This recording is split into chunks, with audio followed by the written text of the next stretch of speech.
Welcome to Breakout Creator. I'm your host, Dominic DeTana. On today's episode, we have a special guest, Marlin Chan, who has been a creator for over a decade.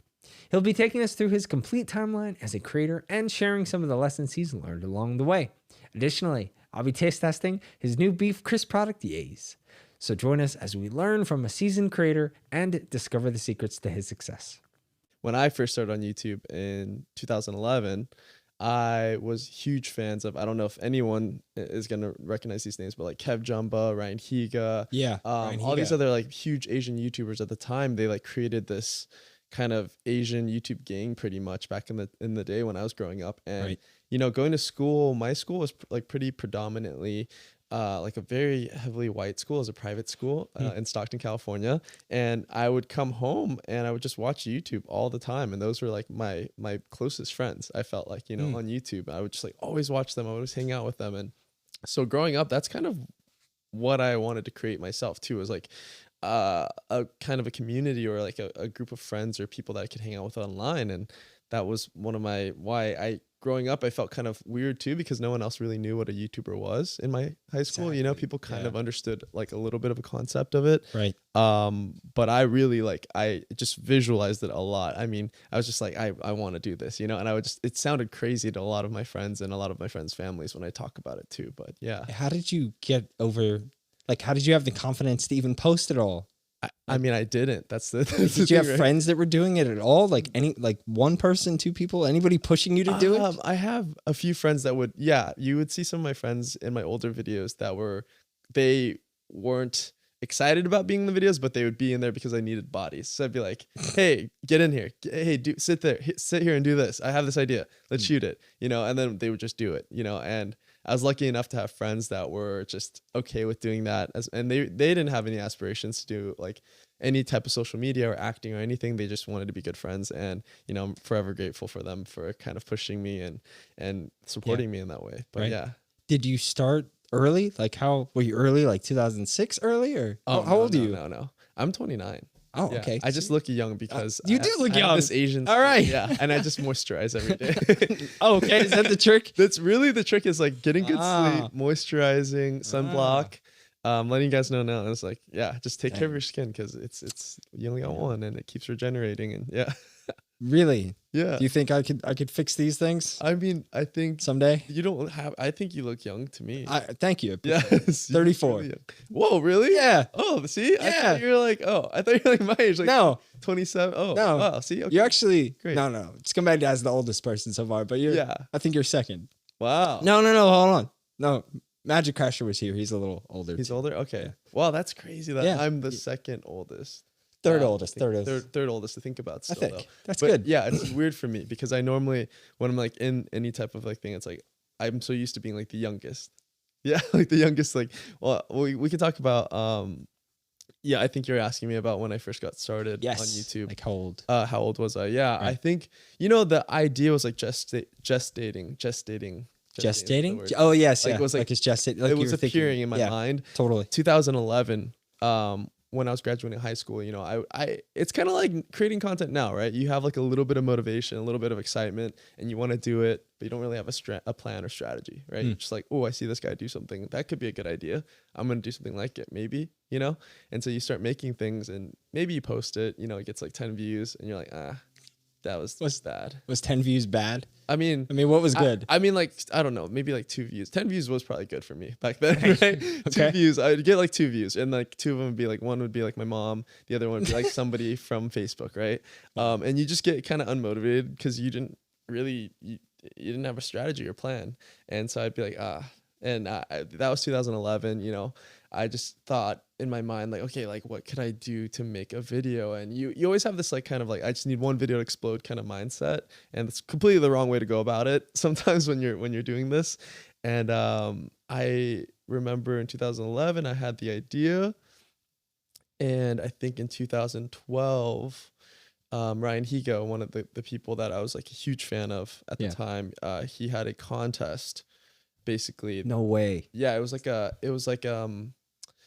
of like American Idol. So think American Idol, but for YouTubers, because the YouTube at the time was giving out $1 million to different channels to create shows. Yeah. Wait, what year is this? What year? I believe it's 2012, if I'm not mistaken. It's either 2012, 2013. That's amazing. It's a long time ago for me.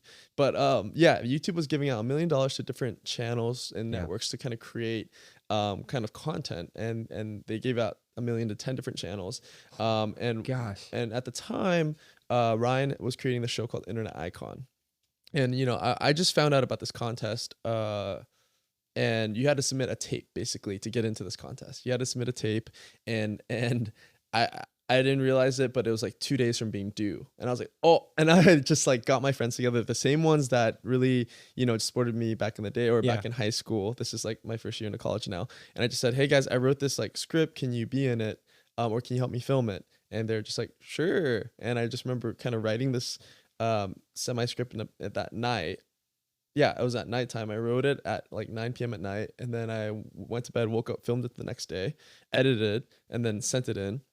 I didn't hear back for weeks. So I was like, oh man, like, you know, I just forgot about this contest.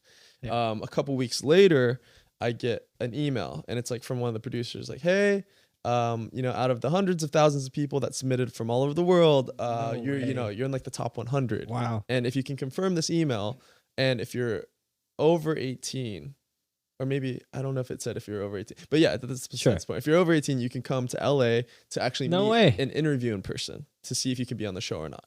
And I was just really excited because I was like, wow, this is like my first ever type of thing that I've ever done that's on the internet. I mean, before that, you know, you just imagine all like, I've just like making videos here and there, like trying to hit an algorithm or trying to hit something and getting kind of discouraged. But this was like, I'm like, oh, I can't wait to do this. And, you know, maybe I get to meet like my hero, which was Ryan at the time. Yeah. And this was just really cool. So I sent it in, and I got that back, and you know, I told everyone. They're super excited. And basically I came down to LA here. It must have been 2012, 2013. And I went to LA Center Studios. I don't know if you're familiar with what that is. It's in downtown. And it was with me and my mom. So my mom had to come with me. I drove like from NorCal all the way down with my mom. And I went into interview, and I remember like, this is before I had any like formal acting training, anything, knowing about auditions or anything too. But I knew that I had to stand out in my brain. I was like, I have to stand out somehow. Like, there's 100 people. They're all probably really funny. They're probably like older than me. I was like 17 and a half, maybe 18 already at the time.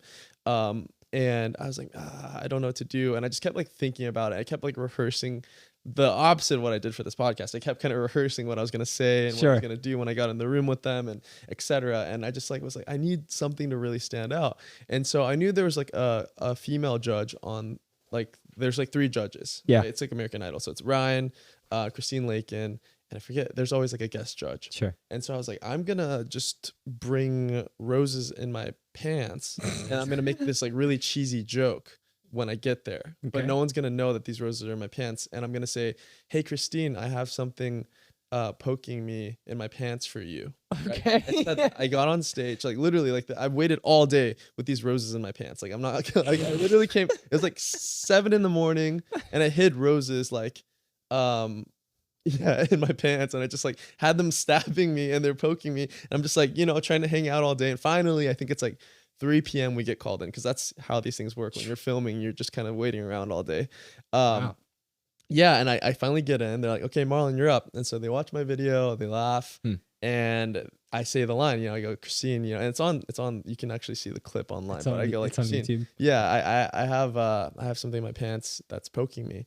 And then they're like, she makes a joke, because she's also really, she's like, security. She's like, just saying stuff like that. And then I lift up my shirt, and it's roses, and I give the roses to her. But, you know, it taught me a key lesson that day, because it's like, you know, you have to be able to be remembered, and you have to be able to stand out when there's a whole crowd of people, right? And from there, I actually made the top 10 of contestants, right? They chose me to be in the top 10 and actually be on the show.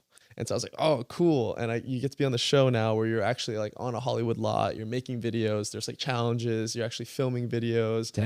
Versus other like kind of potential YouTubers, right? These are the future YouTubers, right? The next internet icons is what they're called. Okay. And and from there, I actually get eliminated. I think I get 8th place. I get eliminated like instantly because I'm by myself, right? You're making videos. Imagine this. You have 4 hours. Like you pop in the morning. You have 4 hours to make a whole video, like a great video. Okay. And some people have a team of 4. Some people have teams of 2. And it's just me. And like, I'm not even, I'm terrible. I wouldn't even say I'm the best creator right now. So I can't even imagine how much of a creator I would say when I was there. But yeah, I remember getting eliminated.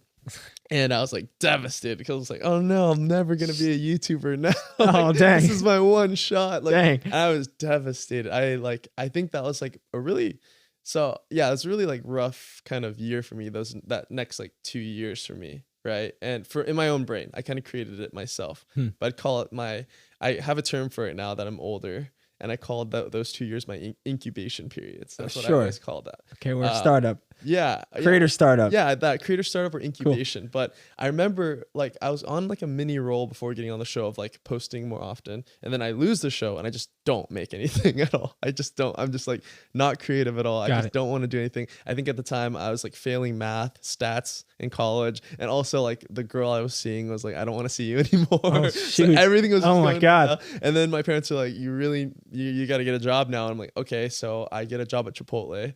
And I start working at Chipotle and I just work. I just am like just doing that. I'm not making videos at all. Yeah. And I'm just learning a lot. Actually, I feel like my time at Chipotle taught me so much. And I'm just learning everything. I just want to be good at what I'm doing. And I just, our Chipotle, I don't know if this is still true, but our Chipotle was what's called a restaurateur Chipotle, which means like the manager, she has like a red R on her sleeve. Like, and it means like it's Pokemon.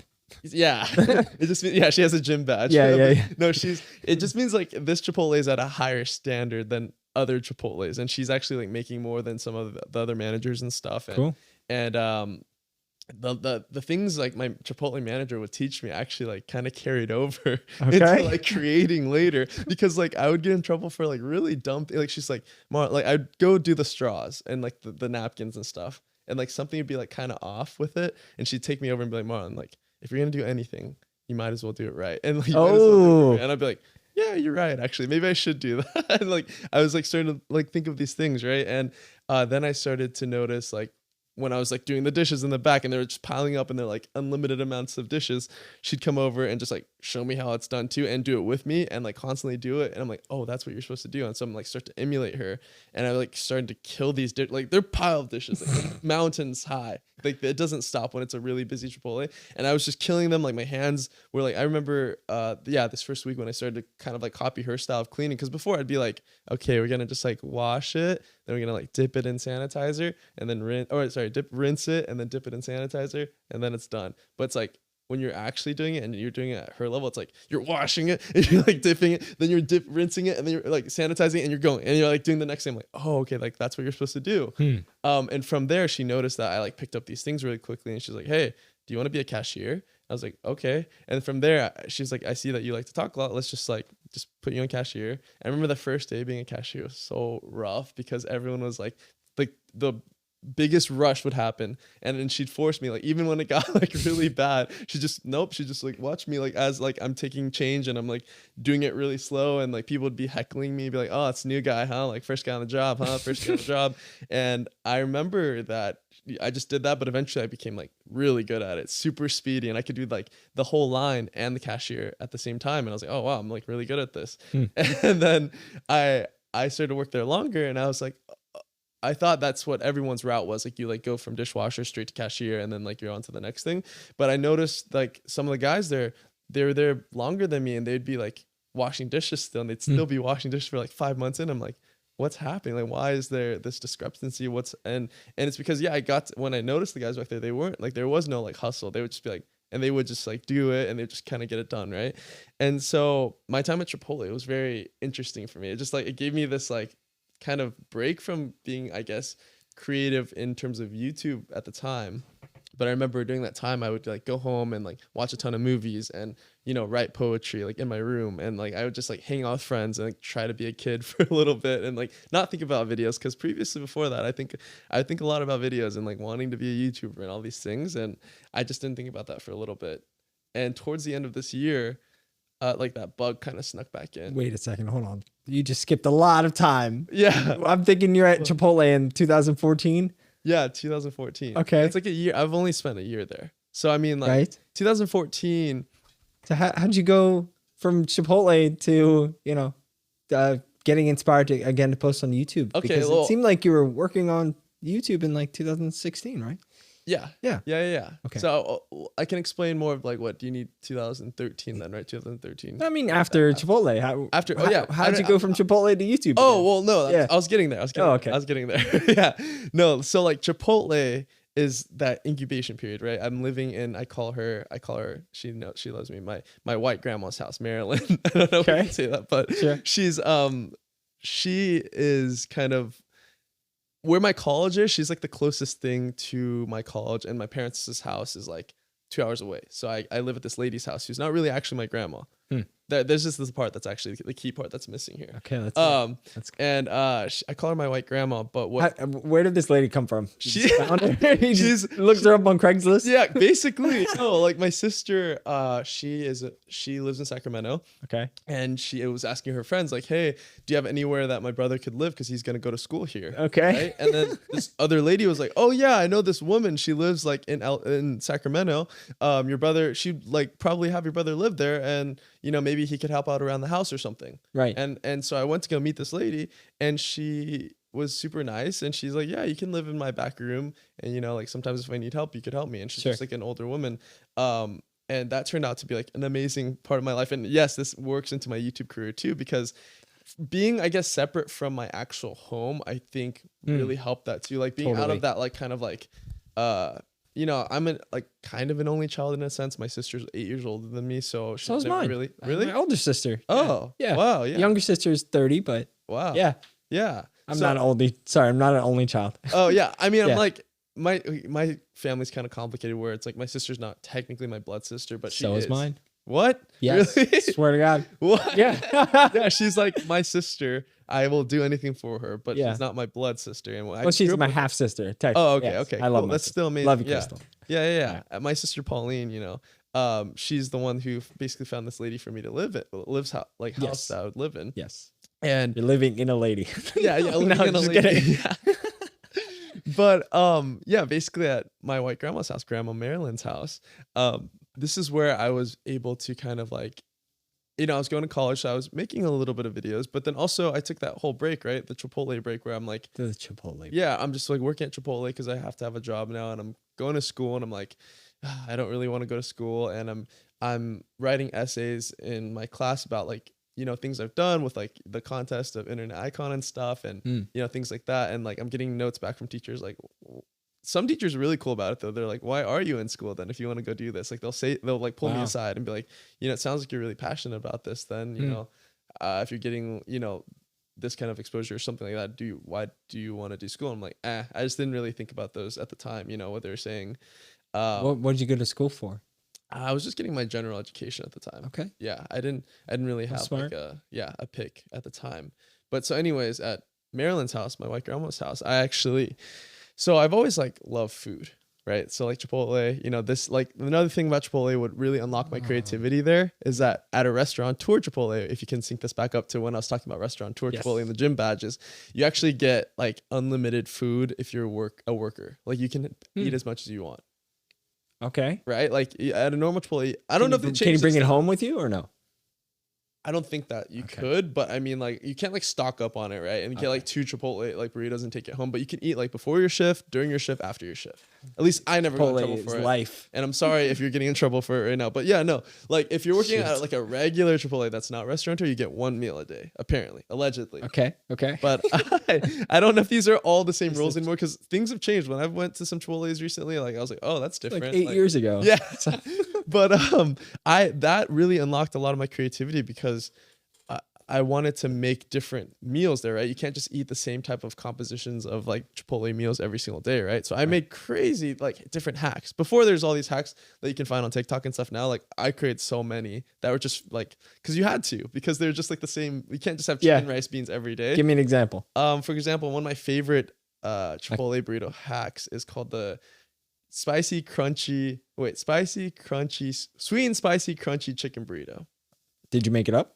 Yes. Yes. All right. Yeah. This is just me and my friends messing around. So basically, it's a burrito, right? You get a burrito, you get white rice, you get pinto beans, and then you get chicken, and you get the hot sauce, sour cream, but then you throw on the vinaigrette, which is a honey chipotle vinaigrette that they use. It's sweet. It has honey in it. It's delicious. And then you ask the lady to put some chips in there.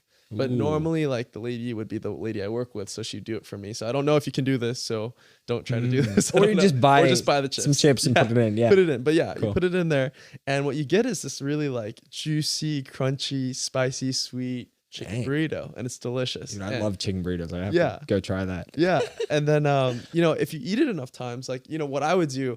I would have, I don't know if you can even do this anymore, but I would do flights of quesadillas. So I'd basically get a mini quesadilla of every meat. So mini carnitas, mini barbacoa, mini chicken, mini steak, and they're all little kid-sized ones. And I'd get like all the salsas. So I'd get like mild, medium, corn, and then I'd mix like the hot and the sour cream together to make like this like lighter, less spicy hot. And then you could just eat I just love dipping stuff. So like you could dip all your like quesadillas in each thing and have like the chicken nugget experience with like different quesadillas. But that really like was getting my mind working on things, right? And I would do even like normal street tacos at Chipotle, which is like something you couldn't technically do. Yeah. But like you can get corn tortillas. I don't know if you know this, but you can get corn tortillas at Chipotle. No. So you get corn tortillas, and I put steak on there, and I get steak, and then I just ask for straight cilantro. So like they have cilantro in the back always because they have to prep it. So you just ask for cilantro and they just put it on. And so it's not all the other stuff, right? It's like more of a street style taco. It's like just asada with cilantro. And then if you want some onions on it, and then you can hit it with the hot sauce. But like that was another variation I would do, right? But these variations, will all come in handy later. I promise. Remember this? Of course. Okay. And so the next thing is I would go back to my my white grandma's house at night, and I'd also cook. Like I didn't really get to cook at my house because at my house in Cambodian culture, like my mom is always feeding me. Like she's like making everything I want. Like she's making anything and everything and always making sure I'm fed. And she's making just amazing things. My mom's an amazing cook. But when I got to my white grandma's house, she had like her cabinets were filled with just so much like ingredients that if I had an idea, there wasn't that friction to making it, So if I'm like, oh, I want to make like I don't know, this like chicken I saw on the internet, or this beef I saw on the internet, or this pasta, I could just try it. And like no one was there to kind of supervise me, so I would just do it. And then I did it, and I was like, oh, like this tastes pretty good. And then I'd make it for her, and she's like, wow, this is really good. And then one day she's like, I'm gonna teach you how to make my famous key lime pie. And then she taught me this key lime pie, and it was amazing. It's it's still the best key lime pie I've ever had. And it's it's like she whips eggs to get it to like a nice like meringue, and then she folds that into the actual custard of the actual pie before it sits, and so you have this like kind of very airy, really nice pie with a graham cracker crust on it. And she taught me that, and that was kind of like, I always liked to cook, but I never got to do it a lot. And so moving here, I got to like really experiment with my culinary world. And at the same time, I was telling you during my incubation period, I would like write poetry, and the occasional time, I might throw an idea down on a paper or something. I might like write like this could be a cool food idea or something, right? I put a little notebook and just like write a little thing. If I came in my mind, I'd write like poetry. I don't even know what I was writing about. I don't think I'm a poet at all. I just would write things that like I felt or I was going through at the time, right? Because you're like 17, 18, everything is just the hardest thing in the world. Like you're losing a girlfriend, you're failing math, like you really can't relate to anybody, things like that, and all these things that you're going through. But I'm just in my like dark incubation period or whatever I like to think, while I work at Chipotle, and I'm just making different food combinations there, and I'm like cooking at home with my grandma sometimes or by myself, and I'm watching movies, and I'm kind of doing all these things. Sounds like you're living a very full life. Like you're doing all these different things and just, I don't know. It sounds nice. I mean, you have a lot of kind of creative freedom to explore. You're working, so you're making a living. Yeah. And then you're in school still, right? Yeah. Or you're getting out of school. I was in school. Yeah. I was still in school at the time. And that's basically what I was doing during that period. Yeah. But then I start to get kind of this like mini itch again, right? It's like, this is like November, October. I get like this mini itch in my brain that I'm like, what about that like YouTube thing? Like you're cooking a lot more, but like, what if you like incorporated some of this into those videos, maybe something like that. I don't know. What do you think about that? And I'm like, I don't know. So that's like kind of Was anyone doing that on the internet at the time? Not that I watched, but I'm sure there were people that did that, Sure. right? I'm sure there were like, you know, the Tasties or the Tastemates doing like it. Mythical Morning. Good Mythical Morning. I'm sure, I'm trying to think who was doing it at the time that. But yeah, I don't know who was doing like that kind of cooking at the time. And so I thought about it, but I still didn't take any action yet. So that's like the key thing to note here. It's like no action was taken, but I had a lot of ideas or like kind of ideas in my brain. And I just had this, I don't know what like possessed me to think this, but I like felt that I had to be in LA. Like I just had to be in LA. Like something in my brain was like, in order for this to work, you have to live in LA. Like nothing was like, oh, you could just like make videos in, you know, in Sacramento, Folsom area and, you know, slowly progress your way to LA when you're ready. Something inside my brain was like, you just have to be there. Like you have to be there. You'll make it happen some way. Like, I don't know what, like, I can't even tell you where that idea came from, but that was how I felt in 2013, you know, end of 2014 was in my brain. I was like, I don't know why, but I just kind of told my parents, I was like, I don't know why, but I need to move to LA. Like, and I, for them, for Asian parents, like I had to make it more palatable for them, like understandable. Sure. Like I can't just be like, hey, I'm gonna move to LA and become a YouTuber, and then I'm gonna pay your mortgage, and then like you don't have to worry about this. Oh my gosh! Anymore, right? Like it's like I said, I'm gonna move to LA because I want to be a director and go to CSU Northridge. Okay, that's what I said to them, right? And it wasn't really a lie, but it was more so like an easier explanation. Sure. Than saying like all these things that I had in my brain. That would like kind of like, I don't know. I want to go to LA and make food content. Yeah. Yeah. It's a lot tougher. Yeah. So I just kind of said that and they're like, oh yeah, surely if you want to, like, you know, you've saved up money from working here. Yeah. You know, maybe if you get roommates down there, you can make it happen. And so I started talking to some of my friends and they're like, oh, actually I want to move to LA too. And then like another friend was like, oh, I want to move to LA too. Like, when do you think we can make it happen? I was like, let's do it like as soon as possible. And so yeah, this is how I eventually like start to progress downward, right, to LA. This is like 2013, 14 now, right? And I'm like, I want to move down here and I can transfer my job from Chipotle over, you know. Okay. Like that. Easy transition. That was my first plan. I was like, yeah, can someone help me transfer? Cool. And then I start to, I come down here and I live in like a $500 apartment. That was my room. I wish my room was still that cheap, but it was $500 a month in Van Nuys. That's awesome. Amazing rent. It was a 3-bedroom, and we all got our own room. And nice. It wasn't the safest area, but it was really super cheap and awesome because it was like only $500. And yeah, I moved down here with them, and that's a deal. Yeah, that's a good deal right now. Yeah, especially right now. Yeah. Yeah. So I moved down with my friends, and you know, I had a few friends like just from like kind of like how you and Brad met, right? Like on the internet, you have internet friends too. Yeah. I had like internet friends of people from Internet Icon, you know, like from the show I was on. Right. I had some friends that had moved here already, right? That were just starting to maybe pursue it or maybe like work. And I would just like hang out with them sometimes too. Yeah.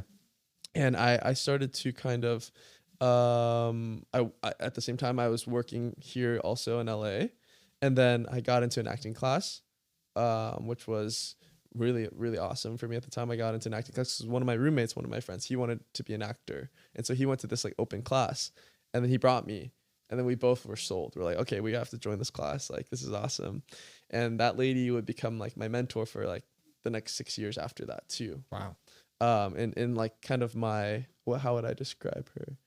What mentor would she be? Like, obviously my acting mentor, but my kind of like work ethic and integrity, work ethic and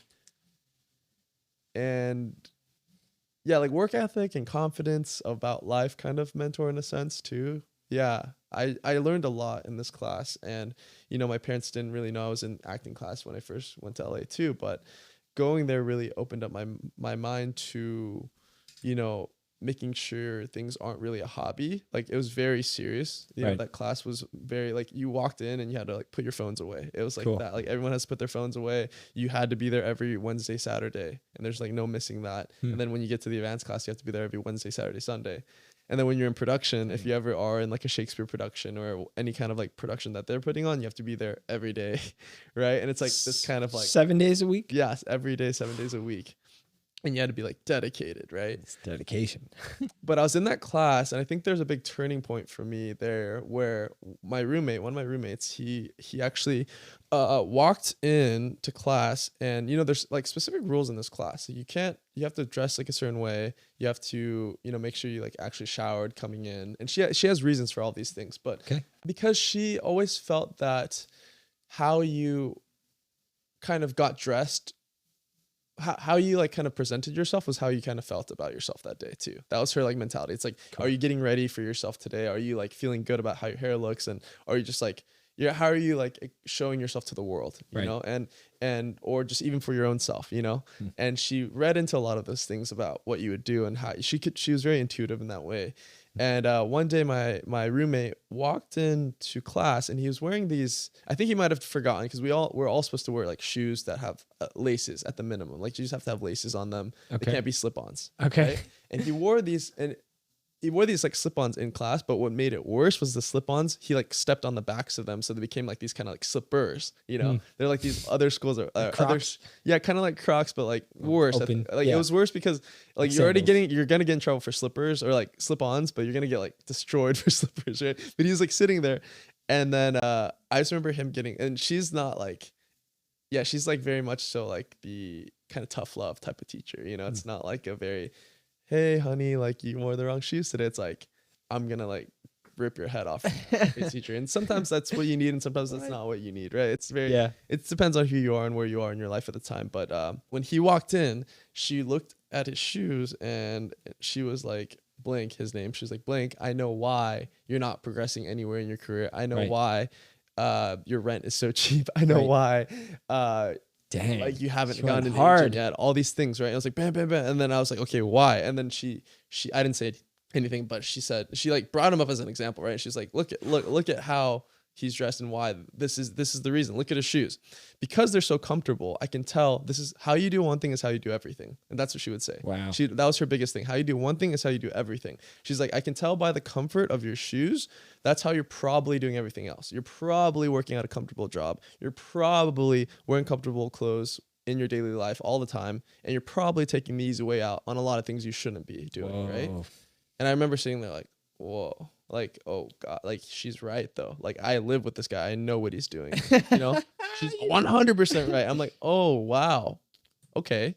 What am I doing wrong now? I looked at myself and I was like, what's one, like, how am I doing something that's bleeding into other things of my habits? Yeah. And I remember that day I just had I was also moving out of this guy's house. I was moving out of his house also too, into like a new roommate situation at the same time. So this was like, a few months into living in LA, maybe even like 7 to 8 months already living in LA, right?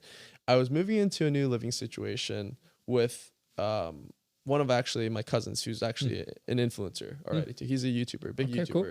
But me and him like never hung out before. He was on the East Coast side of the world. I was on the West Coast. We move in together in Encino. We have 2 other roommates too, right? But I'm coming back to it, I promise right now. But yeah, I move in with my cousin Roy.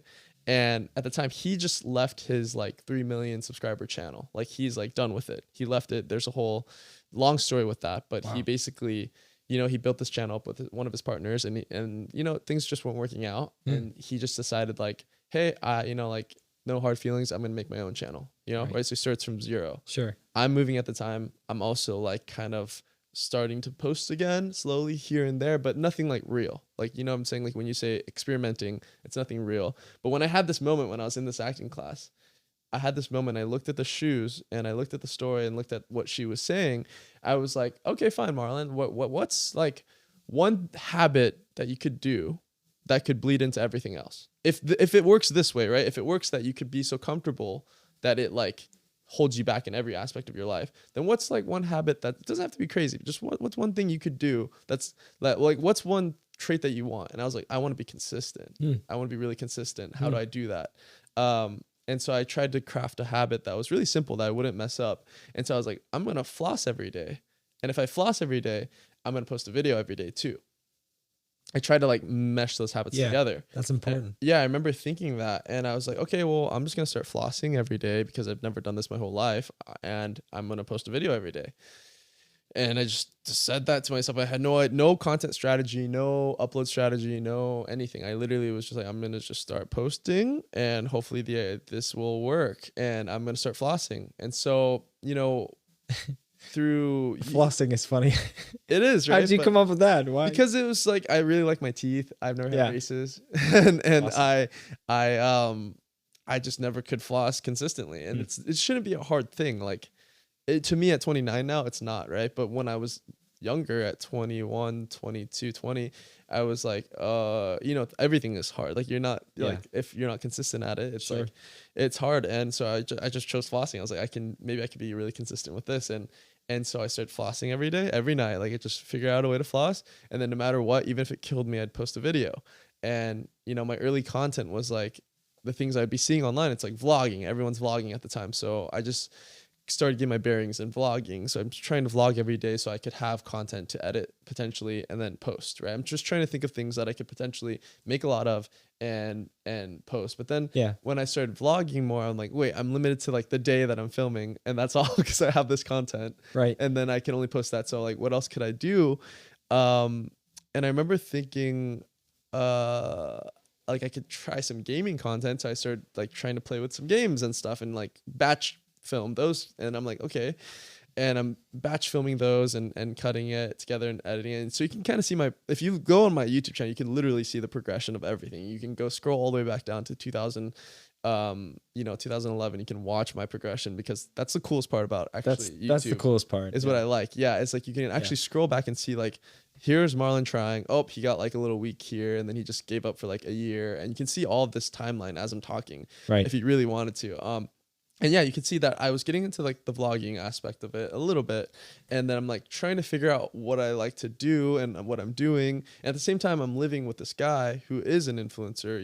He is like, this is his thing he did before already. And I'm watching what he's doing to kind of like to start again, what he's starting from zero now. What's his strategy? What is he doing? And I just saw the work ethic that he put into everything was insane. It was like, he had this crazy fire under him because he'd left this channel, had 3 million subscribers, and now he's creating his own kind of YouTube channel. And he'd just be, I told you I had an acting class almost every day. I'd be going to acting class at like 1 p.m. And if I'm in production for like a theater production thing, I'd get back at like 12 at night sometimes. Sometimes I'd have to be in that long of a gap. Whoa. And I remember just like, we would have a workout in the morning, like 9 o'clock workout together. And then I remember he's like, all right, I'm gonna start filming now. I'm like, bye. And I'm like, okay, bye, I'm going to acting class. He would go and film, and then I'd get back home and you'd still hear him filming. And I'm like, oh my God, it's 12 a.m. And I'm like, how many videos you filmed today? And he'd be like, oh, like, at the time it'd be like a good number, like 6. And then that number would like fluctuate sometimes, right? So even higher sometimes, like, oh, like 6 or like 10 and like different numbers. And I was just watching, this in front of me, and he would just be filming and doing that. And I was like, oh, okay, like this is what you kind of got to do to make sure that you're like that you're being consistent, right? You're just really working really hard at the time, right? And I start having ideas, like I'm trying to think of anything. I'm like, okay, like I'm vlogging. What else am I good at? I'm like, oh, I like to cook a little. And at the same time, my friend who's a YouTuber was dating a different YouTuber girl, and she did DIYs.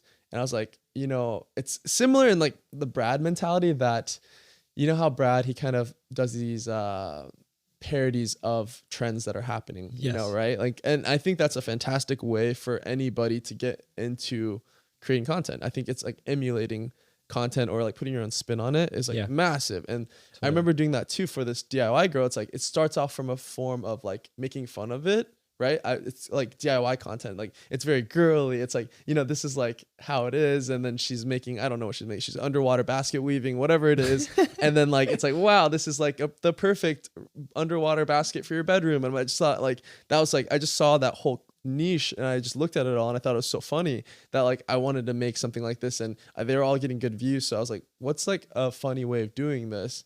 And I remember it was near Valentine's Day. So I did like a parody of like, something like that, right? It had like the music, the glitter, it had everything. And that was my first DIY, right? Because I was kind of like making fun of someone else's DIY. But then I was like, wait, it's kind of fun. Like, I was like, this is actually kind of cool. Wait, like what else could I do in this like kind of DIY aspect, you know? And I was like, and I thought back and I was like, I did like to cook, like with my grandma. I did like to like make things up at Chipotle. Like I could maybe like DIY something like that. And I was like, okay, like what's my favorite like snacks or something? I'm like, oh, I like hot Cheetos. I'm like, what could I do with hot Cheetos? I'm like, I could make like hot Cheeto fried chicken or something. And I was like, yeah. So I remember like looking at my notebook, I saw like hot Cheetos, like Kool-Aid, deep fried Kool-Aid. I remember like those like kind of like fair, like wacky fair ideas that I would write down from like my incubation period. I looked at my notebook and I saw like hot Cheeto fried chicken or something like that. I'm like, oh, like maybe I should try that. And so I try like making a hot Cheeto fried chicken. No idea how I was gonna do it, but I was like, I'm just gonna blend the Cheetos and then I'm gonna learn how to make fried chicken and then I'm gonna like coat them. Yeah. And I remember doing that and I was like posting it and it did okay. You know, it did like okay. It didn't do like anything crazy yet, but it just did okay. And I just remember being like, yeah, if I had to make one of these a day, I could do it. Yeah, you gotta eat. I could do it. Yeah. Like I gotta eat, I could do this. And then I remember doing at the time I was really actually learning more so about trends, right? So like I saw these DIYs were like exploding. Then I saw like pancake art kind of on the rise too, right? Okay. Pancake art. What? Yeah, it was like on the rise at the time in 2014, 15. And I remember like that thought in my head. I was like, okay, so how can I like, I saw challenges were huge at the time too, like massive challenge. You could do any sort of challenge. And that was like a fun thing to watch. People love watching challenges. So I remember like kind of combining those two. I made the pancake art challenge, which I think was probably my bigger like breakout videos. If you're calling this the breakout creators, this is my first, like, I would say like that's the good moment. idea, I guess. It was a good idea that kind of like helped me get started. And I also have like a few of my friends in it. They're like huge creators at the time too. Wow. It was like a big collaboration for me. Yeah. For them, they were just like hanging out and we're just like making pancakes, right? And for me, I was like, I mean, I didn't really think of this like this is gonna be like the video that explodes me, but I was like, I was trying to hit my deadline of like one video a day, and I was like, well, hey guys, will you guys like do this like pancake challenge with me? And they're like, yeah, sure, like let's do it really fast. I'm like, okay.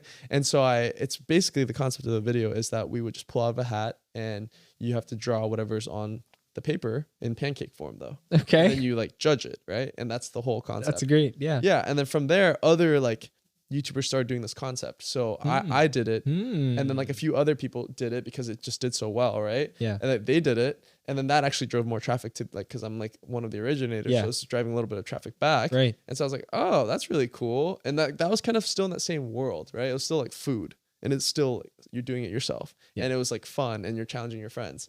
And that was kind of like, I would say my first like little bump up was like the pancake challenge, right? Maybe challenge. I don't think it even got me to 100K, but somewhere to like 50K. Like growing back then was a lot slower than like now. I mean, right? Still that's amazing. Yeah. Well, I mean, from like 20,000, I probably had 20,000 and I probably grew to like, maybe 50. So the first 20,000 you'd already earned by. Yeah. That was from like time. From posting. Probably my first 10,000 was just me posting alone, like by myself, like trying to get. When you made top 10 of that internet. Yeah. When I made top 10, I probably had only, like, which was still mind blowing to me then, right? Like 9,000. Wow. Was a lot back then, like probably like 9,000. And then when I got on Internet Icon, I gained like another 10,000 from the show. And like, I was really excited about that. 21,000, like, cause the way I would write these things, like like I told you about the essays from my college teachers before, I would just write like, you know, like I have 21,000 subscribers. And it was like big to me. You know, like, I have 21,000 subscribers and blah, blah, blah, blah. Like I get this many views and like, this is what I want to do. And like, that's why they're so excited for me. And I remember having, like 20,000 subscribers before getting to LA. And then after the pancake art video, probably somewhere closer to like 50,000. Okay. And still on this streak now, right? Like I'm like, I gotta make sure I'm flossing and posting every day. And so I'm on this streak of just making sure I can get something up every day. And wow. And I would be like, okay, I would go back to Roy and I noticed that like he's like scheduling everything and like everything has a schedule. I'm like, oh, maybe I should do that too, you know? And he's like, he knows like he's like a huge mentor in my YouTube career and my social media career because he was a professional YouTuber, even if he didn't know it before, you know, kind of branching off, he kind of did these things automatically. I don't know who he learned up from. I'm pretty sure he just like kind of had to do these things, right? And so I noticed everything was scheduled like on a calendar. It was like he just wrote it. Like these are the two. He would upload, I think, 2 videos a day at the time. Wow. He was doing 2, so he would do 2 videos a day. So his calendar would look something like, you know, Monday, it's like these 5 videos must get filmed, and then these 2 are edited. Right. And I was like, if you look at that kind of schedule now, it's crazy. Like 5 videos are being filmed and then these 2 get edited. And then the next day, these 2 are uploaded while you're also filming these 5 and these 2. So I was like, oh, okay. So all I have to do is make sure that I have a constant flow. How can I do that? Yeah. All right, let's think of all my ideas now. So I think of like all these ideas that I had, you know, DIY hot Cheeto, chicken wings, DIY. And I think Jell-O was really trending at the time too. Yeah. And like anything Jell-O was like trending at the time. You could do like people were getting really popular for doing like these Jell-O. They would just like fill a giant jug of soda with Jell-O and like cut it open, and it would just kind of retain the shape of the liter of soda. Okay. That was like very enticing for people to watch. It was like satisfying, and like you have this giant jug of soda. It's colorful, and you can like cut into it. It's kind of like ASMR-y in a sense. And I remember like I was like, oh, I could do something with that, and I like made my own Jell-O version, which was like Pokeballs or something. I think I did like Pokeballs and Jell-O. I did probably those giant liters too, like different like big keywords like Coca-Cola or like Fanta, like those big words that you want to like kind of make sure you get the SEO down for, right? And I did those, and you know, those were just in my kind of idea categories, and I would just schedule those on days. And I just like, that's when I first kind of started learning about scheduling and kind of being able to record more in one session and then edit all of them, right? And all this while kind of staying in acting class at the same time. So I was still in my acting school. And working at Chipotle or no? No. I was probably doing Postmates during this point. Okay. Yeah. So actually something fell through when I got to LA here with Chipotle actually. So like, I don't know if they never followed up or maybe I never followed up. I don't remember back then, but I remember that I ended up getting a job at GameStop. Okay. And I was working at GameStop for like, must have been only like 2 months. And then like, I think Postmates became like a thing or was a thing. And like, I found out you could just drive for Postmates and deliver food. Yeah. And I believe like this was a huge part for me too. I think like, was I hiding behind the mic? Sorry. No. I think driving for Postmates is really cool. And I have another content creator friend of mine who also used to drive for Chipotle, and now she's like huge, and you know, and she's amazing. But I think for me, driving for Postmates my first couple of years here, or like I think it was my first year here, was really good for me because it got me to like be able to visualize like all the things you could have, kind of like I would be delivering Postmates to like really sick houses in the hills. Wow. I would always be going to like really cool apartments. I'm like, what do you like, how do you make so much money to like live at this cool apartment? And I'm like, how do you make enough money to like have a view like this? And I would just like be delivering food. Like I remember one peculiar order was like 1 a.m. because I would do it right after acting class. I'd get in and start Postmating at 1 a.m. or 12:30. Wow. And I would Postmate till like 6 a.m. Oh, that was my like God. strategy. And I would get in, and I remember this guy ordered like 4 water bottles from McDonald's, and then I brought it to like the coolest apartment ever, and he opened it, and it was just like, I just remember every time like someone opened it, I would just like be so nosy to be like, what's happening in there right now? Because like this is a really cool apartment. And he'd just be like, thanks, man. Like, thanks so much. And he like took the water bottles. And I was like, wow, like that's so like I don't even like you only want water bottles. Like, that's crazy. But I just remember like that made me really hungry because I was like, oh, like this is interesting. I was like, well, what is this about? Why? How do you even have enough to like that? This doesn't make sense to me. But I just remember like that kind of like festering. Yeah. And yeah, that I think that was pretty good for me to like visually see like what is possible in around this whole town, and then making me feel that like I want to have a better life for myself and my family and all that too. Totally. And so as I was, you know, the nights when I'd be making my YouTube videos and staying up and to make sure I hit an upload, and you know, like my typical schedule is like if I did get out of there at, you know, if I finished at 5 or 6, I'd just try to get an edit done. Like try my best. If I didn't make it through, sometimes I would just fall asleep behind my computer a little bit, just fall asleep and just wake up before. Fall asleep. Yeah, just a little bit. On my computer or behind it, and just wake up before my upload time, which was 12. I would always post at 12. There was no specific reason. I just picked that number. You know, I didn't like know any analytics behind it. At the time, they didn't even have the time metrics. Right. I just picked 12. And I was like, I would wake up at like 10 and be like, oh, I got to finish this. And I just like throw in like a few more and then make a thumbnail and then upload it. And from that, just kind of doing it over and over. I remember like my first month of finally making a little bit of real money, like real money in the sense of like potentially don't have to do Postmates, but like still not safe yet. Like it's kind of like maybe real money. And I remember telling my dad about it, and he was like, "You have to make way more than that." Because I was like, definitely, I was like, "Dad, like I made this much." Like it must have been like a number like 1,000 or like 1,500 or something. And he's like, "You're gonna have to make a lot more because like there's taxes and all these things." And and I was like, but I was excited because like I saw like something happen from something I made on the internet, and it made something, right? Yeah. and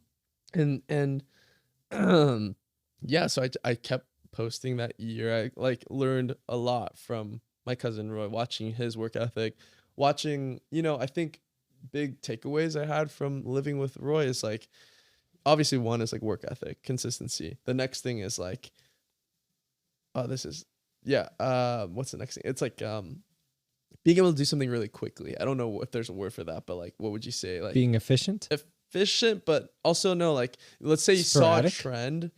No, like you saw like something pop up like today, it's getting 10 million views. Yeah. It'd be done like in the next hour. Like you make it. So it's like instantaneous. I don't know what word is that for, but yeah, I know what you're saying. Yeah. Basically that's what would happen. Like I remember one night, like jumping on a trend. Like you're active. You're just really active, and even at whatever levels that he was getting to, he would always be that active and always that hungry. Like it would be, like be trying to think of a trend that happened. Like it'd be like this, I think it's called the Running Man or something. It's like a dance that would happen. Okay. The Running Man dancer. It's after the Harlem Shake one. It's like this, like the one, there's like a dance to it, right? Okay. He woke me up in the middle of the night. He's like, "We have to do this right now. Like it's like trending." I'm like, "What?" And he just wake me up. And I think at the time he had like some crazy explosive growth on his channel. Like he already had 1 million already. And almost to 2, like I think at the time, because he was posting so much, like posting 2 a day and doing really well. Like just like that stream of viewership was just growing his channel at an insane rate. And he just woke me up and I was like, what? And he's like, "Let's make this." And I just remember being like, "Okay, let's make it." And then we just make it. And that's how my mentality kind of was after that. It's like, if you see something, like, don't just like laugh and watch it, but inspect it and like learn from it. Like, why is this doing well? What is the psychology behind this? Like, why is the audience like this so much? Right. And that I think is super important. But that's how like kind of, I would say, my beginning of like actually being consistent on YouTube started happening. And and that's how I got like to eventually growing even more. I know you're probably gonna ask me about like what about the middle part. Of course. Yeah. Of course. Wow. Thanks for sharing all that. That was very in depth. Not a lot of people can just tell me their whole life story, but that was. I mean, there's a lot more to. That was amazing. To my life story. Yeah. But very interesting and detailed and like filled with different information, that people can take away, different little lessons too. I hope so. From your acting teacher. About how you dress and how you show yourself to the world is very important. Yeah. How you feel about it. And the lady at the Chipotle who's like telling you. Shout out to Jasmine. I don't know if you work at Chipotle to be efficient anymore. But everything. I mean, I can't even tell you how many times she probably like corrected me or like just like was such a good leader, but she just was like, if I could hire if I could have like another Jasmine in my life that's gonna like do it this way, like it's like just her she would just have really high standards for everything, and that's why she was the Pokemon badge trainer. That's why she was the restaurateur Chipotle. Like it was not a joke. Like restaurateur Chipotle means like they had to come down. Like Chipotle like corporate came down to like ask everyone questions, like check if there's dirt behind this wheel. Like they do things like that. Oh gosh, it's kind of like the Steve Jobs mentality. Did you ever read any biographies about him? His dad would or somebody when he would build cabinets, all right, the inside of the cabinet would be just as beautiful as the outside. Oh, wow. And that kind of carried over when he worked on Apple, so he was very diligent to making the inside of those products be just as beautiful on the outside. Wow. Yeah. They were like pioneers of that. Wow. Yeah. Oh, wow. Cool. Yeah, I love Steve. But not a lot of people like Steve too. So, but I think he's got his. Yeah, we're all human. We're all human. Well, where could we even go? There's wherever you want to go. Lots of things. At the point where you left us off so far, I'm picturing you're at this house somewhere here in LA with your with your My cousin. Yeah. Yeah. Yeah. And he's posting twice a day. Yeah. Every day, 7 days a week. Yeah. 7 days, like, Yeah. Every day. Yeah. Every day. you know, that sort of thing still, that I feel like that's what makes people break out currently. Like that's Really? an idea to post every single day is, do you think that's still a strategy today, or what do you think?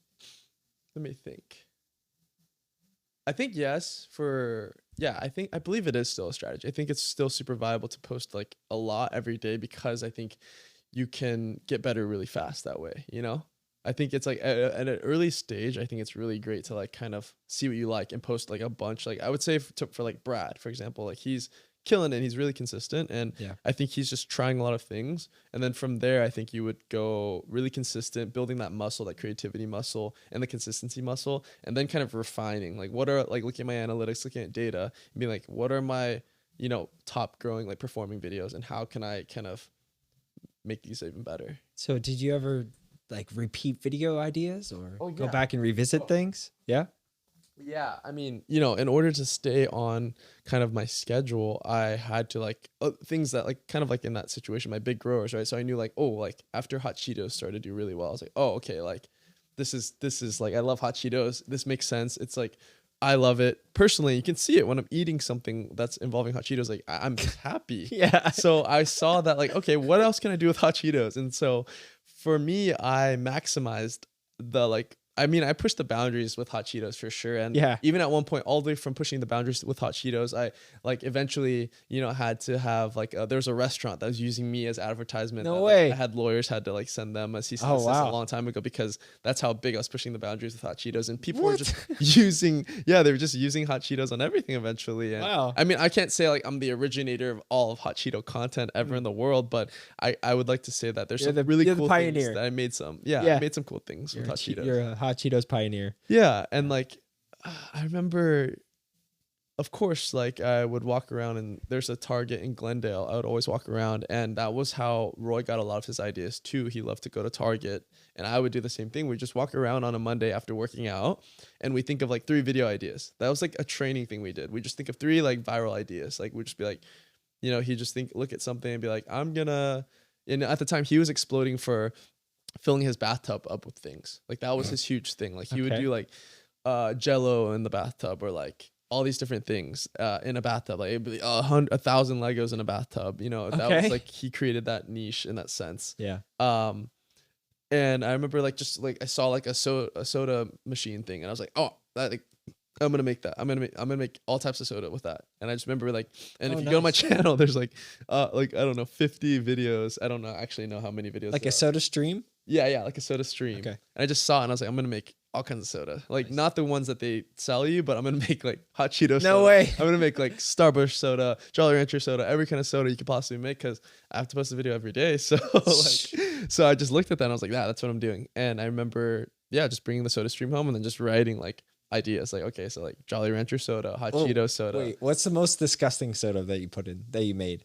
Disgusting. Yeah. I don't. Or they're all just There's magical. So many. No, there has to be a gross one. Like I tried to make them cool. I definitely want like the extra mile and a lot of them. Like the Hot Cheeto one. I remember I made Hot Cheeto soda and then I tried to like put Hot Cheetos on the rim with lime, but I don't think that was good at all. I don't think that was good at all. Like that was probably not it. What was the best flavor? The best soda, honestly, like any of the candy ones are really great. Like the Jolly Rancher soda is awesome. Starburst soda is probably awesome too. Yeah, I remember the Jolly Rancher one was really good because you're just letting Jolly Ranchers kind of dissolve into the water, right? And then you're mixing that around. You're making that soda. I think that was my favorite, like one of my favorites. But yeah, trying to judge where should we talk about next, you know, like the going forward, or like you're still curious about that period. I mean, from you know. I guess I'm still thinking of your cousin post, like how much of an impact that must have been for you at that time to see someone else that you were just around that was posting. Yeah, like it was. Yeah, it's huge impact. You know, for me, I think knowing about yourself is really huge as being an entrepreneur or creator in general too. Yeah, I think for me, I do better in a partnership, like a pair. Like so, because I'm less likely to let the other person down than I am to let myself down, if that makes sense. And I think a lot of people are kind of like that too, where if no one's like kind of there to depend on you, you would just like, you're not really, sometimes like I have trouble with that. I am like probably less nice to myself than I would be to a person, right? That is my friend or my cousin, right? And so for him posting like every day, I didn't want to let him down in my eyes by not posting too, right? And so like seeing that was really inspiring, but then also like being able to work out with him every day and like ideate and like create content every day. Like I'm like always showing up for him, which in turn made me show up for myself, Nice. So how long were you kind of in this period for? This period. Posting every day and you're... Oh, this was easily like a 3.5 year period. And you're at like 50,000 followers at that time when you started. Yeah. So I was at 50,000. Were there any like viral videos along the way? Let me think. I think I did like, I mean, nothing crazy. Like I felt pretty consistent growth, like a lot of the people, like I have friends now that are growing on TikTok, or even like your story, right? Like at 2019 and you went to 4 million in like, what's that? 1 million in 6 million. 6 months. 6 months. I'm up to 4 million now. That was like insane to me. That's crazy. Like back in like when it's all long form, like 1 million in 6 months is like crazy. And I don't think anyone did that. At the time, I think my cousin might have been the closest for that. He did like something in like maybe 5 months, right? Or maybe like, wow. I think it was like a little... That's nuts. Yeah, that's something insane. Like, I just remember him, because he would break it down for me. He'd be like, all right, Christmas is going to be, Q4 is going to be massive, like maybe like a good uptick, and then it's going to die off. In January, it's going to like dip. So be like just emotionally ready for that. Like be ready, because in January, it's like a typical thing. They go back to school. Our audience will go back to school if we're like with younger audiences and stuff. And so your views aren't as like, you're not going to post something that's going to do like crazy well or something. And I remember that year, he was just like, I don't know what's happening. It's like January and he's like, I don't know what's happening. It's still like growing and it's January and it's like February. He's like, I still don't know what's happening. Like I'm just... Was the algorithm changing? Like, I don't know. Along the way, I think and like maybe he was just creating a lot of content that kind of like drove a lot of watch time, because he was posting 2 a day and it like would trickle back in, right? Everyone would watch that one and watch that one. That's the kind of viewership you really want, is like people to kind of binge watch everything. And he just, when you're like off a relatively new channel, and you're kind of making that kind of content that YouTube, the audience and YouTube is like, oh, like this must be good stuff because they're watching this, then they're going back and watching that, and they're watching that, and they're watching that. I think he must have been like getting that promoted a lot at the time, and he just didn't even understand why too. And for me, it felt pretty steady. Like I remember growing, there wasn't anything... I'm trying to think of like a huge video that really was like, oh, like I'm a YouTuber now. I don't really, I remember like when you're in the heat of it, when you're making videos every day, you don't really have, for me, I didn't really have that moment of like, this is it. Like I remember having like my 1 million moment, but even then it still wasn't like, it's never kind of like how you think it's going to be. I think it wasn't like a shock to me. It was like another day. Kind of, because you're kind of anticipating it for a while. So by the time it gets there, you're already used to it, for me at least. I've probably was growing and I've always like, I'm looking at my metrics and looking at like, how many months until this number. And so you're just like, you're just growing there. Oh, right? Cool. So I don't think I had the like, oh, like I woke up and I was like, wow, I'm at 1 million. Like it was like, I knew I was going to eventually get there, but I definitely knew there's a point where everything felt a little easier in terms of my work ethic and my consistency, like everything felt like I wasn't having this like friction against myself, I was just like, oh, this is what I do now. Like, this is like, I do this kind of content. I schedule and I post like, even when I visited my family, like they know I had to like stay up and post, or like if they visit me, like they know I'm posting, like they know like this is just part of my identity now. How were you juggling your life at that time? Were you still in acting class? Like, so you're waking up, you're working out. When are you sleeping? That's what I'm trying to figure out. Because if you're out until 5 a.m. doing Postmates, what time are you going? I mean, what time are you posting? Like, so when I did Postmates for like that year, like that was a really rough, like I think 3 months of when I would be doing like, the 6 months of the Postmates. I would say like the last tail end of the 3 months of doing Postmates was like really rough, because it'd be like that, right? You get home at like 5 and then you're editing, and then you fall asleep and then you finish editing again. And then you go to acting class after you upload. Like as soon as you upload, I'm like, oh, on my way. That was a weird time. It was it just felt like it was what was necessary, what had to get done, right? And I learned a lot in that time, and I really still think fondly of that time. I remember getting like kind of my first brand deal during that time. Okay. And it wasn't even for YouTube, or it was through YouTube, but it wasn't on YouTube at the time. Yeah, I remember like I think I was at 100K. I must have hit 100K, and this was like must have been in the heart of like acting class and making YouTube content at the same time. Yeah. But I remember I got this brand deal, and it must have been some sort of live streaming service. Okay. On your phone. It's an app. I don't know. You couldn't tell me like which app it was. Yeah. What's live something. Lively. Yeah, Lively, Live something. Me, Live something. Yeah. Right. And I remember it was like, okay, the part of the brand deal, and it was like a really terrible brand deal. I think it was a really bad brand deal back then. And you had to live stream 2 hours every week. No, 4 hours every week. Okay. For the month. Right. So it's like and I was like, okay, I have time in my schedule here to just live stream for 2 hours. I'm just going to go on and do it for this like Thursday. And I remember like being so tired that day, and I like was live streaming like, hey, what's up guys, blah, blah, blah. Like we're here. And I remember like blinking, and then like I like blink, and then like I open my eyes, and there's like 1,000 people. No way. I open my eyes, and they're like just comments like, is he dead? Things like that. And like I just remember waking up to that, and I was like so embarrassed. And I mean, obviously it was fine, but yeah, I just remember that was a key moment for me. Was that 1,000 like a lot of viewers? I felt like it was a lot. Yeah, that sounds like at the time. Yeah, I think the app was like just it's like forcing them to like watch you. Like it's like just funneling people in to watch, like sleeping, or maybe like yeah. And I remember, yeah, at the time that was a funny story I had. Yeah, I just like woke up to like, oh hey, hey, how are you guys doing? Yeah. And yeah, wow, that's funny. Yeah. But I think eventually, right, so like after that 6 months of Postmates, maybe when I started to make around, because I think my rent at the time was still only like 600, 700. Wow. So I think when I started to make like 4,000 a month, I was like, I'm going to stop Postmates. Wow. And I just remember telling my dad that 4,000, he was like, that's not enough. Like, this is not enough money. He's like, you got to make more than that. And I was like, okay. And it was like 4,000 a month at the time, just purely off YouTube. This is not brand deals or anything, right? Like, and I was like, okay, I'm just gonna try really hard. Now I'm gonna try extra hard. I know I've been trying hard, but now like, because I remember when I was postmating, that was the really good part too. You can really sense what you want to do, like by just doing something you really don't want to do. Yeah. So yeah, like doing Postmates, working at Chipotle, just forcing yourself to really go and do something really makes you like appreciate when you're doing something that you like, you know? Yeah. And so like all the times I'm postmating, I'm thinking of video ideas. I'm thinking of like my edit in my head kind of while I'm like driving, or about like an finishing up an idea, or like the ingredients I need to maybe get for a next idea. And I was like, man, like if I just have to do like 4 more deliveries, and then I can like go and make this video. And I'm like, okay, great. And I just be thinking about that a lot too.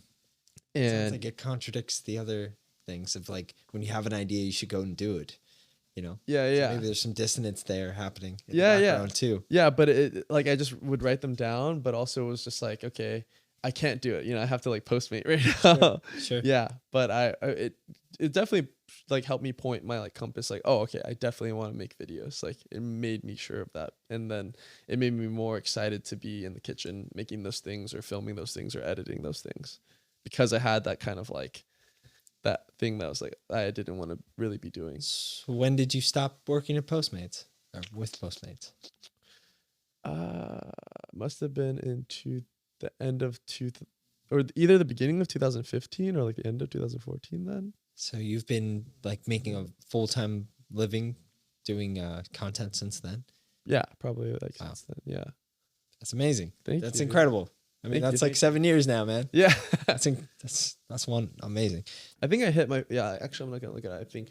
I'm pretty sure I have like a Post-it note. Like my sister made me this really cute box that like has all my accolades in it, or like memories, like nostalgia memories. Like my first VidCon badge. Nice. You know, my first VidCon badge. a post-it note with like the date I hit 1 million subscribers, my first like audition for like a theater in high school, like all that type of memorabilia in one. So I remember now that it was in 2016 that I hit my first 1 million subscribers, which was like amazing for me. I was really excited about. I was so stoked, you know, like because you're just like, wow, like, but you're so in the mode of like making content and doing all this that it's really hard to enjoy it for that long because you're like making content but I remember being just ecstatic. Even at my first 100,000, I did a video for my first 100,000 subscribers, and that was like super awesome to me too. That was unreal. But when I got to 1 million, that was like, you know, that was the goal. That was everyone's goal. You want this cool plaque that really like solidified you into like YouTube. You know, like now you could probably make a living off of it now I think at the time, 2016, if you had 500K on YouTube, you for sure could have made a living. Like, maybe not living in LA, but you could make a living in LA. I mean, there's people that, depending on your CPMs and like how much money you're making, I think easily at like 500K to 400,000, you could have made a living if you were like frugal enough and easily made a living. Just depending. But I remember like my 1 million to me mentally, I was like, oh wow, like this is so cool. And I think I just moved into my first apartment, like solo apartment. Okay. This is really cool. I'm laying it all out now. You're getting like, I mean, I actually went in 2016 was like my first solo apartment. Oh, really? I mean, I'm like 26 and that was kind of late for me, but yeah. So whoa, so we're like matching up timelines. Yeah. Wow, yeah, that was my first. And I'm like trying to think of where I was in 2016. I just moved to Miami to like go pursue photography full time, but I was really trying to make it on YouTube so for you to have 1 million followers at that time is incredible, man. You were living my dream. It's fine. It's never too late. You know, like you can like 100% you're going to get there. So, well, I hope so. Yes, totally. So yeah, I must have hit my first 1 million. But wait, you know what else when I hit 1 million in 2019, I also had a similar experience where I was grinding and I was posting so many times a day, like 50 times a day, and I'll get into how that was possible later. Not with repurpose. No, I was posting all of those videos in one day, and I had like a game show on the boardwalk in Ocean City. That's awesome. Right? Okay, cool. For my hometown, and people can come stand in line and be on my show. Oh. And anybody that stood in line, no matter what, as far as it was family friendly, I would make a video with them on spot, like take pictures and stuff, and like then post those videos on my page. That's awesome. In the same day. Wow. So like that's cool. Stay in line, come do it. That night the videos would be up. And that was a big part of like how I went from like 800,000 to 1 million in like a month. Wow. But there was a long history before that too, but we'll talk about that another time. Yeah, but that's amazing. That's really but my point I'm trying to get at is that I was on the boardwalk when I hit 1 million followers. So I was just still going, and I didn't stop. So I didn't really take time to really like sit and get too excited, but it was exciting. Yeah, that's amazing. I think for me, I think I went out to Target actually to get more props. I was getting more props for a video. And then I came back in, and then my cousin had set up all these balloons. That was like 1 million subscribers. I was like, "What? It's 1 million now?" Nice. And I was and then I kind of remember like that was the day where I was like, "Oh, I hit 1 million subscribers." And there's like a balloons, and then I think I filmed another video after that. But yeah, just like that, same thing. Yeah, it's so fun. And you have 3 million now? Yeah. So how long did it take you to go from 1 million to 2 million? I felt like I'd have to look at the actual number. Did anything change in like your posting strategy? From 1 to 2? 1 to 2, no. I would say 1 to 2, no. 2, it started to change a little bit, right? 1 to 2 nothing really changed at all. I think like my posting strategy is really similar to that of like same style content. Pretty similar content. Yeah, really like DIY content is what it was. Like either that or kind of like do it yourself content, or what was I at the tail end of? Oh, or like I think was a trending thing then was like $5, like, you know, buying something for a certain price, like off only at Amazon or only at Target, and like reviewing those things, you know? Like, this for $5 and like reviewing that. That was like kind of in my content too. And then so it's like slowly shifting, you know, to like kind of things that were like trending a little bit, and maybe some like spooky stuff, you know. I really am like interested in the paranormal sometimes, so we do like some spooky things. Like, 3 a.m. was a big like challenge then. Like, it's like, if for the family friendly content side of the world, a 3 a.m. challenge is where you stay up until 3 a.m. and you like you do something, right? Like, it either be like playing with the Ouija board or doing a ritual, whatever it is. Like, we just film it, and like sometimes spooky things happen. Oh yeah, right? No, so, yeah, no way. There could be. Yeah. What do you mean there could be? There's like some creepy things that happen some nights when we would film it, because like what? like you're like so in belief of when you're doing it. Right? It's 3 a.m. It's just you and then maybe your friend that you're filming with, and like you're tired a little bit too, so you might start to hear things, or you might like be like, well, like what was that? So like when I'm on camera doing these things, a lot of it looks really real, especially because I'm actually getting scared. Yeah, I'm just naturally afraid of the dark already. So like we'd be doing a challenge. I remember, this is another time after acting class. This is in like, so if I could go. Once I get it's all connected. That's what I'm saying. There's a reason and there's motivation, and all the history is so important to understand why you think, why you do what you do, why you're consistent, how'd you learn to be consistent. Those are all great stories for people to learn. Yeah, exactly. Okay. It was I think at 2 million or maybe like 1.5, I got my first like office, like my first like real office. Yeah, like studio space with my cousin. We shared it, right? Cool. Really sick office. It was like 3 stories. There's like a rooftop. There's like a giant kitchen in there, just like, because I love to do cooking videos.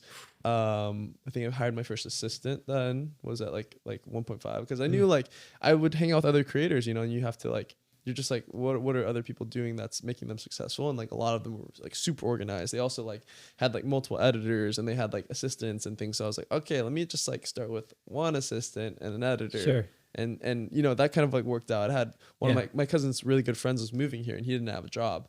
And so I'd be like, do you want to just like hold the camera for me sometimes? And like, he just kind of fell into that role. Cool. So he just like would hold the camera for me. And, from 2 million to 3 million, I had like, grew my team to like 4 people like of just like working with me. And then 2 editors like overseas, right? So 2 editors overseas. How did you find those editors overseas? Also just through like connections, just through friends, like networking kind of. It's like I had a friend that he was offering them to someone else, and he's like, oh, also if you want to work with these editors, like, it wasn't like a Fiverr situation. Like I did try some different editors on Fiverr and stuff. Like my first editor actually lived here in California, and like he was really good too for a while. And I've been through like a good amount of editors. Like I had one that actually lived with me later on too. I think going forward, we're at the 2 million mark now, 2015 or no, 2017. My content is, I'm getting really kind of, I'm working a lot, right? If I'm waking up, I don't know if I'm even working out anymore. I think, so this is when I would call like chubby Marlin face. I went, like I just hit my first million, probably 1.5 million or something. And then me and Roy like go to Japan, but remember I'm in my acting class and I can't miss like any days of acting. I think I only go to Japan for like 4 days, 5 days, but my body never fully recovers from Japan because I eat everything. Like I never this is my first time in Japan, but like I can't go that long, and I know I'm never going to be here for a long time again. So we celebrated by going to Japan, because I think he had a milestone. I hit 1.5 or whatever it was, and we're like, we're going to Japan, and I just eat everything in sight. I like eat like as I'm going to the subway, in the subway, out of the subway, walking and eating, which is like actually not a good thing. If you're in Japan, you're not supposed to do that. It's bad manners. You're not supposed to be eating and walking. But I eat so much that trip. I remember we make some cool videos. I come back and I think like I start to not work out as much too. I'm just making like content, going to acting class, auditioning, and I'm not working out as much. And like I think the huge part of my success early on too was having my body really correct too. Like I think my workouts were really important. Losing that really affected me, I think, going forward into like 2018 and 19 too. Like it's like I didn't notice it until it was kind of like too late. I can go back and look at my videos now and be like, oh my god, like look at my face, it's like huge. Because I was just I thought that I'd be okay kind of like missing that part of the aspect of like my life, right? I was like, oh, it's okay, like this is more important, work, and like work, like you don't take care of yourself, kind of, right? Like and spend more time working. more time working, Yeah, less time like, exercising. yes, less time exercising, more time like eating, eating, working. And so I was just getting like, I was getting pretty, like I wasn't like obviously like obese or anything, but I didn't feel the healthiest in my life then. But I remember also just working a lot because, one time during that month, you get into this kind of like cycle when you're doing so well that you're like, how do I like double down on this? So I was like, Roy did 2 videos a week, then it's like, I could do 2 videos a week. I have the resources for that too now. Wait, a week? Sorry, a day. A day. 2, oh my God. 2 a day. I could do these like 6-minute videos 2 a day. Like I could do this because I now can schedule it out. I have the work ethic to do it. So I remember like, I think it must have been July 2017. I'm not sure. It's going to be 2017 or like that I have this idea that I want to just do 2 a day for that month, just to see what happens. And that would be like pretty detrimental to me because I actually like end up filming like so much. I'm like overworking my team a lot, and I'm overworking myself a lot because I'm also in productions. I'm doing like a Shakespeare play at the same time, I think. And I'm 7 days a week doing that. You're there for 7 days a week, right? Yeah. So the thing about that is that you would be able to, you could kind of have like a mini excuse to come in like a little bit later in the day, but like you can max only come in at like 5 or 4, right? Sure. And then you'd have to stay pretty late though, because the way she kind of ran the class was interesting. I mean, that's probably like that goes into later of like how I'm not maybe in it anymore, or like we're not, because it's just like wasn't the best use of my time eventually. But sure. I think the growing part for me and kind of getting that work ethic and understanding like how serious you have to be about something was really important for me. I believe, without a doubt, I don't think I would be I would have any subscribers at all, or a big amount of following if I wasn't in that class, for sure.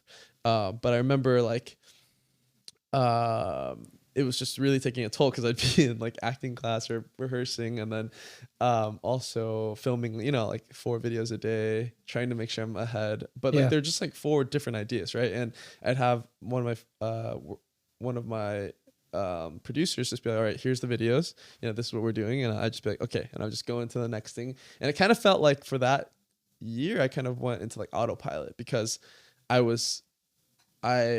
didn't like, once you're kind of scheduling so much ahead, it's hard to like kind of like reel it back in and like kind of tinker and fix those things that you want to fix, sure. And that's like kind of the thing. Absolutely. Yeah, it's like you're so far ahead. You're like a month ahead to those videos. Like, how do you fix those 34 videos that you already like messed up on, right? Like, or like this part of it. Sure. So I think that's like one of my, I wouldn't say like my fatal mistakes, but one of my mistakes. You would be 34 videos ahead. That wasn't the actual number, but I mean, it could have been more. It could have been like 48. It could be like something. I'd have to go back and look at the calendar, but it'd be like, what's double? Like, I'd need 60 videos for the month, right? So I'd have to be anywhere from.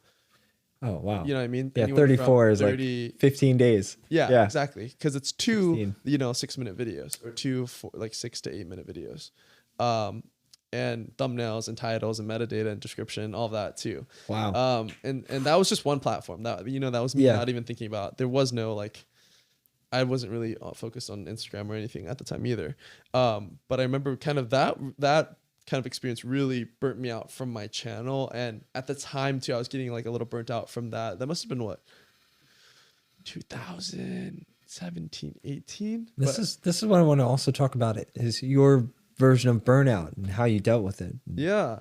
How do you get through it? Okay. It's okay. Yeah. So during that time, right? Like I'm getting on this idea now that I'm doing 1 video a day, but I'm like, I want to do 2 videos a day. So what's that going to take? So we start filming all of this, and I accomplished that month of July. It's 2 videos a day. It's coming out. I filmed it, probably starting a little bit before June. And we start filming it. But during this whole year, I'm actually in negotiations. I want to set the other base for, I'm actually in negotiations for, I actually got in contact, or they got in contact with me, the former president of Nickelodeon, Albie Hetch. He's an awesome guy. He made like Fairly Odd Parents, and he made like Jimmy Neutron, all that and stuff. And wow. He was a really cool guy. And actually I didn't know who he was at the time though, because I was interviewing or like meeting with this company, and I just talked to this lady the whole time, and I remember kind of like, they're just like, what do you want to do? Like, do you want to make a show? We can help you make a show. Do you want to do this? Do you want to do that? And it was kind of this like year-long negotiation about, things with licensing stuff from my channel to like making products or merchandising too, in addition to making the show. So it was a big negotiation process, but it was like a huge contract for this thing because it's going to be a lot longer. It's going to be like a 5-year contract. Wow. And so doing that. Did you have a manager at that time? And yes. And how did you find a manager? Oh, so I had two. So I had a manager for YouTube and a manager for acting at the same time. Okay. And let's see, how did my... And a producer. How did you find a producer? Oh, so the producer, I just hired that, right? So the guy that, remember from my cousin's friend that moved here, didn't have a job. Got it. He became a producer, right? He was like an assistant. Okay. He started to learn how I do everything. And it's like, this is the proper title now. It's like producer. Like you're getting all the props, you're making sure we have locations, and you're making sure like everyone else is in place. And he did a lot. He's awesome. Making like a whole team. Yeah. And the managers. Yeah. So my managers for both acting and for YouTube at the time came from just doing an acting showcase. I did an acting showcase at the time. And that's how my first manager found me. He was just like, oh, like love, like come in and read for me. Like love to do like showcase is basically like you do a little snippet of like a play or something for an audience. That's what a showcase is in LA. Like there's all these showcases all around, people market like, oh, like come do the showcase because, there's going to be managers and agents at them. And that's kind of how like my teacher put together a showcase, and I did that, which got me my first like kind of manager, who then had me like, he had a connection to like APA, which is a different agency here, and was like, hey, like, would you want to represent him? Oh yeah, he also has 1 million like subscribers. And like, yeah, we'd love to. And so of course. That's like how my first, I think managers and agents happened, was that way. And obviously like the whole time being a YouTuber, when I was first starting to grow, like I would say explosive or like growing like faster, like I would say like Brad's level of growing, like Brad's growing like really fast right now. He's probably having like a ton of different managers reach out to him. There's just a bunch of people in your inbox like reaching out to you. Like I had, I don't know if these companies exist anymore, but like the Studio 71s and like the Maker Studios and like all those people being like, hey, do you have representation, or like, do you want these deals? Like all these people are always reaching out to you. Yeah. And I guess my advice for most people is like making sure you vet them really well, like consider your source, like you vetting them really well, and knowing, like asking your friends and being open about like what their deals are with them, because there's a lot of people that take a lot of advantage of different creators now, especially now in this age when there's so many creators, there's so many different agent scams or manager scams, and they can sign you to different contracts. Like I think people don't realize, or creators don't realize, the actually amount of power they have being a creator, that they can just like ask for other certain type of setups in their contract that don't require. Give me one example? Like, I mean, there's an example where maybe having someone being able to, I don't know if they use this term anymore, but like hip pocket you, which means like they could like pitch you out to deals and they can bring deals to you, but you don't necessarily have to be like committed to each other. You know what I mean? And like maybe when you bring these first deals to each other, then we can do like a kind of a contract that's like a temporary contract or something, or like a simpler contract that's not like, hey, this guy's like mine for like 5 years, right? Or like we're taking 20% of whatever Marlin does for the next 5 years. There's things where you can do like 3-month contracts, right, or 6-month contracts, or like I love the simple ones where it's like, hey, I'm gonna bring you these deals, just take these deals, and if you want to do them, you can do them. I'm just gonna be upfront with you. I'm gonna take 15%. Yeah. But I'm gonna do these deals, and then because a lot of times they like those older, I think, influencer kind of agreements, agencies, like those ones, they because they get approached from the company and they're like, hey, here's our budget, we have 200K, like how are you gonna spend this, right? They're just like, go spend it, right? And then they'll come back, so they'll just go to you and be like, oh, we only have 5K for this, can you? And they're breaking that up against like 10 different influencers, and they'll just be like, they'll take the giant chunk and they'll show you like, here's like 10K, and we're gonna already take like, we're going to also take 20% of your 10K. I've been so hesitant to even give a manager my email access, because like it's the only access to me that somebody like I know is coming from the outside that is not, they're not giving me. Like if I give that power to a manager, like I'm not going to know the actual amount that comes to us. So, but and also from my side, from like TikTokers that I know, like it is valuable to have somebody like you that knows how much you should even be charging for some of these things, or how much you've gotten paid for, and you have that like history of it. A gauge, right? There's like none of that in TikTok land. Interesting. Like, all of these creators have like no idea what to charge. There's no like base rate. Yeah. It's a wild, wild west, man. Yeah, it is kind of like the wild, wild west. And it's like, because like Brad was telling me some of his deals, and I'm like, what? Yeah. I'm like, I'd be like, Brad, what? I'm like, Brad, no. I'd be like, this is how much you need to make. And this because it sounds like when you're making content, it feels like, you know, like, oh, I'm just like posting this thing. Right. And it feels like I'm just doing this thing, and I don't deserve that much for that. But like, honestly, you remember, like, you forget like the nights, and I forget too, the nights when I just stay up all those nights, like posting and building up to have this kind of like authenticity and following, you know? Man. And you forget that, honestly, you do, because there's a number in front of you that you feel like you're kind of worth. And yeah, maybe. And then sometimes there's a number that makes you feel like unworthy too. You're like, what? Like I'm just going to be doing this, and I'm worth that much. Sure. So that's the very confusing part. And I think also I think the virality of TikTok and all the new creators in the space of it, the companies now can very much so easily take advantage of all the newer people in the space, right? And because if they're getting like this huge reach with people, they can just be like, hey, like, I'll give you 1,000, and to like a 17-year-old, 18-year-old kid, that's like so much money, right? If someone gave me that at Chipotle, if I was filming a video and someone was like, hey, here's 1,000, or here's $5,000 a month for the next like 5 years, I would take that. You know, being an 18-year-old, I'd be like, sure, like that's I can't foresee myself taking. I almost got into a really bad deal like that first making my YouTube channel too. Yeah, like I signed something that was like luckily like that studio like fell apart and stuff, but it was like they would have like 30%, but I get access to like the studio. Right. And I was like, yeah, but I'm never gonna make so much money that they can even take 30% from me for like the next 2 years or whatever, or 3 years. And I remember like that year, like working really hard, and that was like the year, you know, getting into like 2015, 16 and 17. And like they would have taken a lot from me during those times if that contract actually had went through. So I remember being a lot more careful after that, you know. And then it was good to actually have friends that worked inside these other influencer kind of studios too, because they'd be able to tell you like, hey, like, you know, this is like how much people make sometimes too. Or like my cousin, for insight, I would be able to talk to him, be like, hey, like, how much would this brand deal be? You know, I was like, is it worth it to do this? Yeah. Like, and he'd just tell me like, no, yes, no. And then I do that now. I try to do that now for my friends if they can. And you know, obviously the world is a little bit different now, but I remember even the world of like, I don't know, like you've heard of like, I haven't seen them as much lately, but like all the Bang Energy ads, like, so like Bang Energy. Totally. Oh, I don't really see them anymore, not as much. Yeah, recently. But my friends, they so like I know like Alan Chicken Chow and like One Shoe on TikTok, so they both did like Bang Energy things, and they were just telling me how much they were making from it. It's crazy. Like, what? And I was like, I heard like $8,000 a month just to have it in like 30 videos.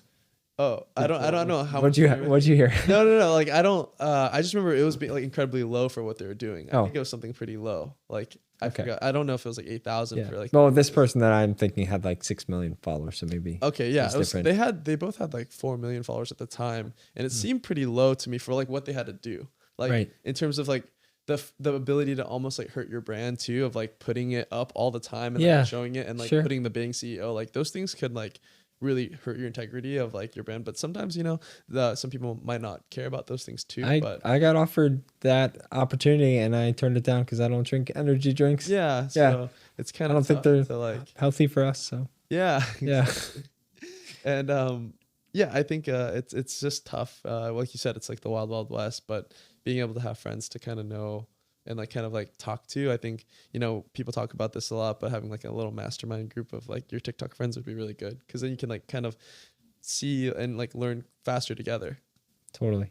And speaking of that, I'm gonna put you in a group after this with the other people that have been on the podcast. Sweet. And the future people that'll be on the podcast. Wow, cool. There's a whole gang. Dominic's gang. Yeah. Little network, man. That's been one of my biggest. I'll get into more about my history later. when you interview me. Oh, sweet. All right. I get to interview you next. No, not What? today. Not I today? mean, on your future podcast, whatever. What if I don't want a podcast? What if I just want to interview you on your podcast? Maybe. Yeah. That'd be cool. Yeah, we just reverse it. I'll sit over there. Yeah, I push the buttons. Okay. Give me some time to work on my story and think it all through. Okay. Yeah. Cool. Have you ever seen The Rehearsal with Nathan Fielder? You would know. I haven't seen Dude, it. I haven't you seen have it to yet. go watch that, and then let's really talk. Okay. Yeah. I like Nathan Fielder a lot. He's hilarious. He's awesome. Yeah. Okay. I don't even want to ruin it for you. I'm sad you haven't seen it. You should Okay. I'll go watch that, and then we'll talk. Okay. Fine. Okay. Cool. Okay. So you're telling me about your managers, and you have two managers. I think, Two right? managers. One's acting, and then one's for social media. So yeah, I got them just through a showcase. And like, people reach out all the time, like, through my email, they'll reach out and be like, hey, come down for a meeting. But I kind of just went with these two because I met them, just in real life, and I felt like they knew what they're doing. So yeah, that's how I kind of first got. And you said you were going to showcases, right? Well, that was through my acting class. Yeah. So the lady would set up a showcase, which basically they invited a bunch of different managers and agents to like watch you perform. Was YouTube doing any sort of like meetings and events to come to for creators at that time? Oh yeah. They have really cool, like the AAPI one. So the Asian creators would all meet up and have like an event. What other thing would they do? I mean, obviously VidCon was like a big one, right? You'd go to VidCon, and like that was like the biggest meetup. I mean, VidCon is like, this would, like, if I'm planting another seed right now for something later, VidCon is like a huge thing for my life too, in terms of like manifestation and visualizing and seeing where I was at. VidCon's always been a good measure for me, I think. Because I remember being my first like VidCon ever. Right. As a wannabe creator, or just a fan, actually. I remember going to Anaheim and walking around like with a badge and being really excited, and taking pictures with people and seeing lines form, and just like the whole world was really cool. And going to different panels and learning about YouTube and sneaking into parties and stuff like that was really cool for me. Like, because I couldn't get into anything. I was just this kid that like lost a show, right? Like maybe half a person recognized me. When was your first VidCon? What year was that? Actually, might have been before this show. I think I got to look at the badge. I think I went like 2012, 2011. Okay. Yeah. Wow. Yeah. I remember going with, like, I told you, the same friends that I would drag along to be my videos. I was like, guys, you guys want to go to VidCon? And some of them did watch YouTube. So they're like, yeah, sure. And we went to that as my first VidCon. And that was just like such a fun experience for me, because I got to feel like, I don't even know how to explain it. I got to be excited by the people there doing what I wanted to do, and what that could be like, and kind of it all being a mystery and being new. Like, it was so cool. And like I said, sneaking into parties, like that was fun, kind of like walking in like I was supposed to be there and like not getting stopped. I was like, wow, this kind of worked. It worked. And like we did it. Like, I'm in a YouTube party now. Like, this is like really cool. Figuring out ways like that was really awesome, Okay, I want to bring it back to TikTok, actually. Okay. Now, how did you find out about TikTok? How did I find out about TikTok? I think my cousin was doing a brand deal for TikTok. Oh. Roy was doing a brand deal. What type of videos was he making at that on time? TikTok or or on YouTube or? Oh, okay. So I actually found out about TikTok. I think he did a video that was parroting Musical.ly, because Musical.ly was initially TikTok, right? So it was Musical.ly, and I remember like you. Maybe it's like reenacting or reacting to like Musical.ly parodies. I think that might have been like the first time I ever saw TikTok or Musical.ly. That might have been like from like a YouTube, like a YouTube video. Somebody was reacting to TikToks. Yeah, I had never downloaded Musical.ly until I think it became TikTok. Okay, so when did you decide to get the app? That must have been like 2019, 18, or end of 2018. Like really late. Like it was already the TikTok app, I'm pretty sure. Yeah. And then I also want to know, did you ever post on Vine? A little bit. Like nothing ever went viral for me on Vine, but I remember I did. Because were you in your Chipotle phase during that time? Yeah, I was. Yeah. I was in my Chipotle phase. There you go. You're adding it all up. Yeah, I was in my Chipotle phase during Vine. I remember having like one maybe there is a Chipotle Vine somewhere that exists. I probably tried to make something. I bet you tried to make one of those cool Chipotle tacos. Yeah, I think I tried to do something in like 5 seconds, right? And I remember making like I remember my Vines kind of, because I didn't make very many of them. I think I did like a bacon cup thing. I tried to make like a cup bacon thing. So there was like little like trails of things I should have been doing the whole time, which is like, I liked food. I should just focus on it. But yeah, I think I did like bacon cups that like hold things. I think I might have done that for a Vine. I don't know. I just remember like thinking something in the food world, but yeah. And when did you decide to start? Did you ever decide to start taking TikTok seriously? Did something like click? Like soon I'll start taking it seriously. I have to change my username. I actually accidentally took my username Marlin Ramsey Chan. Like I think someone else has Marlin Chan. I made it Mar Daddy because it's like, I forget why I made it Mar Daddy. It must have been an inside joke I had something with. Like, it was like I literally would just go on TikTok and like scroll sometimes, and you know I had some friends that were like huge on it. But at the time I was like, oh, I don't really want to make any of these things yet. But I think it's really great. I think it's really awesome. Did you grow your channel just from YouTube, like the crossover? How did you grow your TikTok channel? Oh, I posted during the pandemic a little bit, like a little bit. Like it wasn't consistent. It wasn't like one every day. I didn't go like have a schedule. It was just like here and there. Yeah. So or a little bit before the pandemic. Probably. How did you deal with the pandemic? How did that affect your creating? Okay.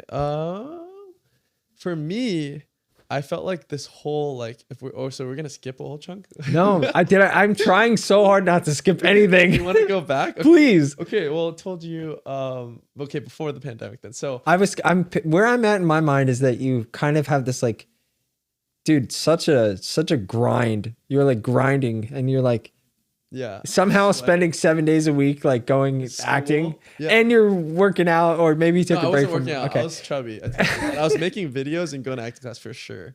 And but you now have an office. This is where I'm at. You have an office. You have a manager. You have a producer. And I have like at least 4 employees at the time. Also 4 employees. So there's like 6 people, or you and 6 people, or you and 4? Me and 4 total. Yeah. So like 5 people. 5 people. If we're filming, yeah. Cool.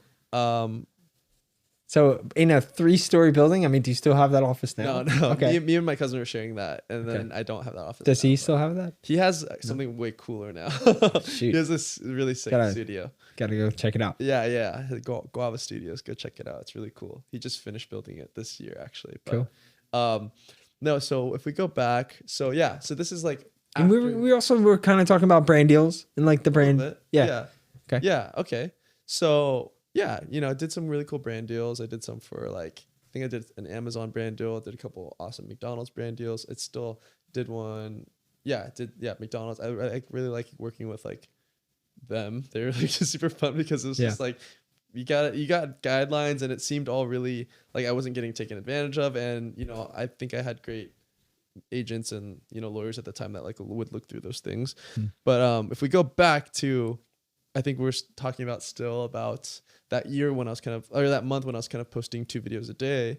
I was still going through the contract for basically what would later become my first like kind of like show, which was Marmarland. Yeah, Marmarland. So basically, like I told you, I met for like a year. Right. I met for like a whole year with basically the company's called Pocket Watch, and they're awesome. They're a really amazing company for friends and family content, and they kind of work with like they look to work with like some of the best friends and family content creators there are. Right. It's like a really small group of people that they would find. So they have this kid, Ryan's Toy Reviews, or Ryan KG. KG. He basically the biggest YouTuber in the world. If you think about it, he like billions of views per, I don't even know if it's per day or per month. He just gets so many views. Like his merch line is insane. He has like through Pocket Watch, he actually had like an insane merch line with Walmart, and just he made like toys, toothpaste, like all these different things. With Pocket Watch, we had this like kind of talk for a year, and we like figured out, okay, I want to make a show, and how does that look like? And at the time I had these nieces that were just born. I think one was 4 and one was 3 at the time then.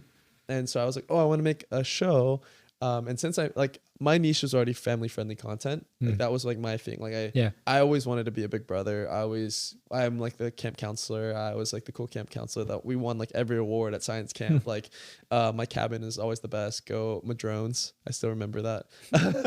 But that's just like kind of like my personality. I never got to be a big brother, right? So that's like my vision for what Marlin would be is like, what if we took Mr. Rogers, but he's more like a big brother, and then it's more like Mickey Mouse Playhouse where we have like kids come in and like learn with me too. Like they can learn emotional intelligence, and they can also learn about like things in their actual life too, and or you're like getting along with each other, or even just how to make stuff or draw. And that's kind of the concept of Marmarland. Like I had this like little tent. Like you have a tent that was small on the outside, and if you go in it, it's this massive, like awesome, fun place to be for like a kid. And that was me. It was Marmar, and he wasn't really familiar with like the world. So I would learn from the kids about like normal things about the world, and they would learn from me about like some like emotional intelligent things, or you know, like about how to be like nice to each other, or how to act in like a restaurant or some things like that, you know. And so that was like the concept of it. And it was really fun. I got to do some really amazing things on that show. I think it was for 3 years. Yeah, 3 years up until the pandemic. So up until the pandemic is when like that show kind of like started to it was hard to film because no one could come in to film, you know, for that show. But I remember feeling like I kind of like manifested the pandemic because I was like so tired, right? I was like really tired. I like finally signed the contract for that show.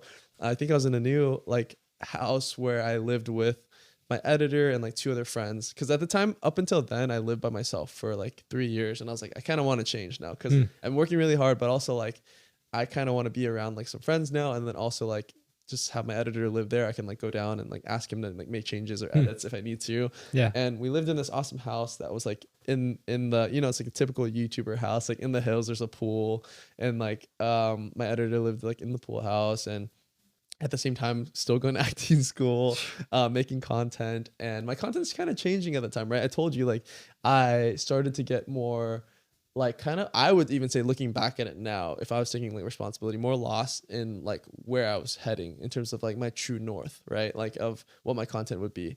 Because I think I looked at things that were working for other people, and I was like, oh, I could do that too. So I would just do it, right? And it would make me money. But I wasn't really feeling like super fulfilled by it, right? So I was making content that was like, I wasn't, I guess, the most proud of at the time too, but it was making money. But I was like, I wasn't proud of it, you know? So I was like losing parts of myself in that kind of grind, because you're doing something every day and making things, and, you know, you're starting to build like a newer audience, but now they're kind of even a little bit younger too, because, you know, this content style was like, if you go on my channel, you'll see it's like the hacker series. That content is like more skit based, but it's very like, how do you even say it? It's like realistic to like a 7-year-old or like less. And it was basically the concept that like these hackers were after me and my YouTube channel, basically. Right? And that was a big trend at the time during like 2017 to 2018. 2017, 2018. It was like a big kind of trend at the time. It was like these hackers wanted your YouTube channel. And then there's this big like kind of like YouTube glitch that happened that year too, where it kind of like solidified it, because like YouTube, like you couldn't upload or you couldn't watch videos for like, I think it was like a couple hours. Right. And like it happened during that time too. So it kind of like solidified that being like a trend now. So there's like this hacker series that was happening. But doing it, I just didn't feel as happy making that kind of content, right? Like I was, you know, I kind of pivoted to that content because for some reason, I don't know, I think like the other stuff wasn't doing as well. So then I started like making this content, and it just started to do well. Like it started to do well, like right away. And I was like, oh, I guess this is what I have to make. But I just wasn't as happy making it. And, you know, looking like, I guess that had to have happened then too. But like looking at it now, like being able to tell myself like, Marlon, this is not what you want to make. Like, let's do something else. I would have probably told myself that now. But like then it's like I said, when you have a team and you have like a house and you have these things, you feel like more like you worry about like their paychecks and stuff, and you are not just responsible about yourself anymore. You're thinking about your parents, like mortgage and stuff. So you're like, I want to like make, I want to make content, but at what cost, you know? And I want to like make this money, but at what cost? And so I wasn't really forward thinking in that hindsight, I think, at the time. Wow. Yeah, and so that was what, and then I signed the contract to be doing my kids show too. Yes. And I remember, I was like filming videos and then driving to Culver City to do the kids show. And from that was an awesome experience, amazing experience, honestly. Like, I think I needed this experience too, which was Marmarland, which was like, I got to go in and creatively, create a show from the ground all the way up. Like, I got to be in every aspect of it, from thinking of the name to like the logo to like building what my character wore to casting the kids on the show. Like, I saw over like 250 kids for that show, all like, from union, non-union kids. I think you were there when Brad was like, oh, I did this collab with this kid that has 30 million TikTok followers. That's a dancer, like Merrick Hannah. Yeah. I think I'm like 90% sure if I look through the audition files, like Merrick, like he was on his hustle then. I think he'd just done like a Nick show. What? And I saw him audition for me, but he was amazingly talented, obviously a little bit too old and tall at the time. Sure. But that's the thing about auditioning. I want like everyone as an actor should know this already. It's like, it's like, it's not you. Sometimes you just don't fit the role. Like, you might be the best, juiciest peach in the world, but sometimes they don't like peaches, So yeah. So it's literally what it was like. And it was really cool to build Marmarland, and creating the whole set design for it too, and like the whole Bible for it. That was really fun. Nothing I ever got to do making my YouTube channel. Like, I got like, and then also the other side of it too was kind of seeing what it's like when you're making content with a bigger company. It's a little bit different than doing it at your house, right? Or like with your friends or your own company, right? It's like, if I have an idea, it's like, we make it now. If I have an idea for Marmarland, it takes 2 more weeks to get done, It's like, it has to get approved, and then like this script has to go to the educational consultant. She has to like verify it. Then it has to get like approved again. Then like you make it, and then this happens, So it was like, for me to be able to grow a channel, for like Pocket Watch and Marmarland was going to be a lot harder than growing my own kind of channel, right? Because like, when you're making something for yourself, you can like do what I did, where it's like, you're making content every day, and you're terrible content, but you're getting better, right? And there's nobody to like kind of approve that, what you're doing. But at that speed you're going, you can actually do a lot with that, right? Sure. And I was thinking, during like the hacker series time, maybe in 2017, maybe if I had those approvals, like someone looking at that content, that might have helped me then, right? But like the initial, like when you're first starting out, not having that kind of like someone looking over your shoulder and checking your work is really good, because you're like hustling and you're making it happen, you're getting your reps in.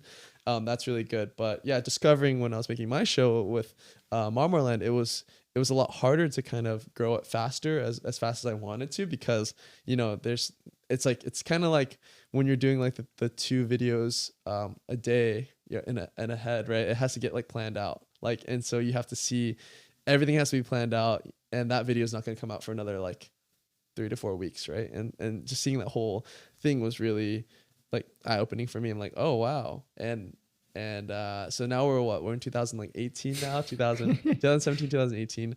I'm having a blast making my show. Obviously, I'm probably not uploading as much on my channel. I'm taking like more of like, I told you, I'm like getting really tired here now. And I'm like, I'm in acting class, and I'm going to Marmarland every day. Like I'd have a guy drive me in the morning. They pick me up in the morning, like 7 a.m., drive me from like my house to the studio. Then we would film. And then I still go to school at night too. We just do acting class at night. Wow. And because the beauty of Marmarland too was that the kids could only work a certain amount of hours. So they could only work till like, so if I left the house at 7, we'd probably wrap at like 4 p.m. And then we'd drive another hour into Hollywood to go to school until like probably like 10 if it's a Wednesday. So like 10 or 10 p.m. But luckily now, I didn't have to edit. I didn't have to do those things, but I still had to like learn lines for the show and think of other like new ideas and stuff. But I was still feeling like pretty like getting like, I was already burning out already, but I was on more of the edge of burning out. And then now I have this new show too. So like you just have to keep going.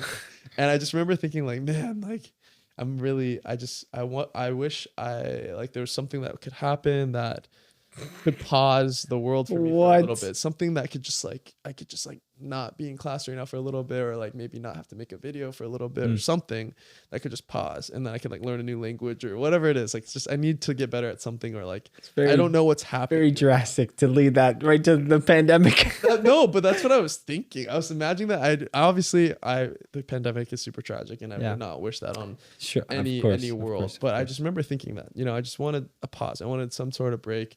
You know, granted, with my acting class and stuff, I never really got to go out. Like, I think Japan was like my last trip. And then I think we went, it was like technically I did Iceland, Japan.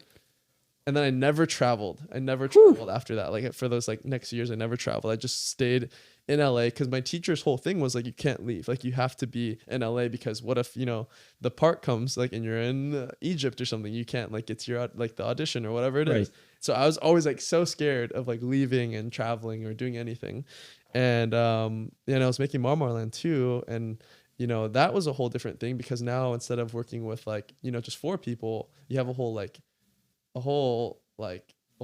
team making the show, right? There's like 3 editors and there's like, you know, like 7 people. It's not that different, but it's like there's still a whole set. Did you put your studio on hold at that time or like cancel it or something? Or move out? My show? Or? No, your studio. No. I still had it. And I was still, I just was filming when I could, you know, when I had the energy to. I would try to make filming. But at this time, I told you, I was like kind of in that weird, I don't know what my content is time. Like I was like, oh, like I don't really love doing this hacker stuff, but like it's the only thing that works right now for me, for my channel. And I'm sure people can relate to how that feels when they have like a TikTok account or maybe a YouTube account when they post something and they're like, it's just not doing as well. But then when they talk about something else, it just like kills it, but they not be as happy about it. Dude, that's what was happening to me. That is the creator dilemma of right now, for sure. Yeah. And all of my friends talk about that problem. Yeah, always. Yeah, that's what was happening to me at the time. And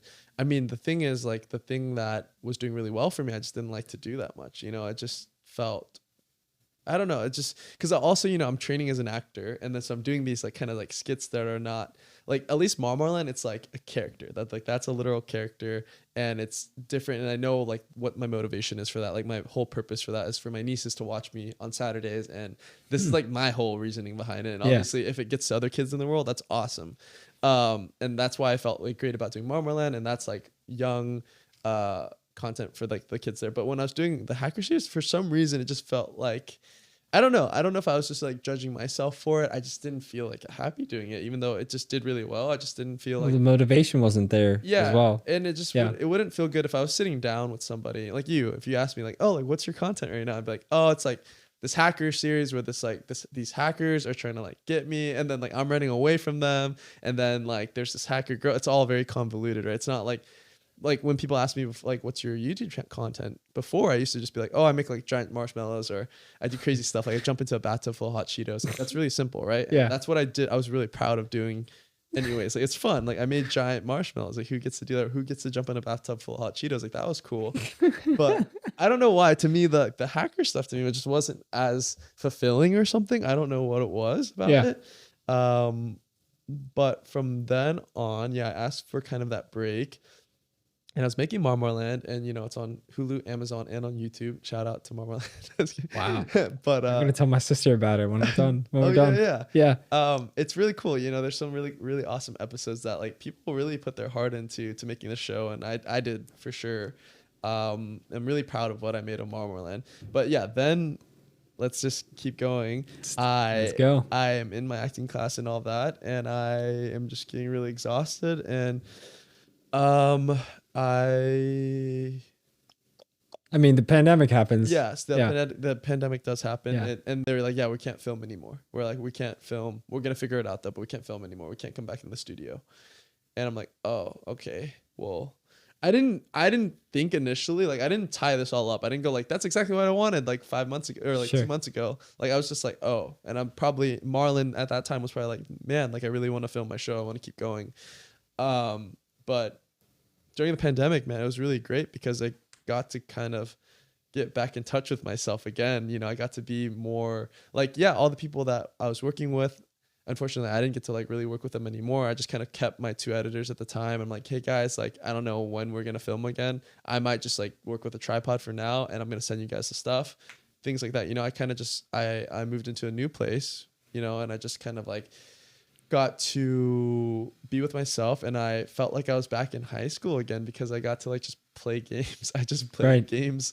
I played Valorant, which is my first ever first person shooter, but I got to play Valorant with my friends, staying up late at night and just play games and eat like really bad still, but I was eating like, pizza rolls and playing games for like all of that, and that's all I did. I just like I think yeah, I called the pandemic. I talk about my incubation period in Chipotle, my incubation period. So the pandemic was definitely my next one. So that was my now incubation period again. My like kind of like learning again. So that's where we're wrapping it all back again. We're bringing it full circle now to like this recent 2019 to 2023, where I finally feel like I'm out of that now, and it's like I will fill in the other parts of it. But like 2019, yeah, the pandemic was really amazing for me. For me personally, I got to just hang out and, experiment a little bit with other content that I wanted to maybe do and see if it was right for me or not. But mostly I got to kind of like really take a step back and relax. Take a step back and not post anything, like play video games with my friends, like my friends from back home, and like hang out with them.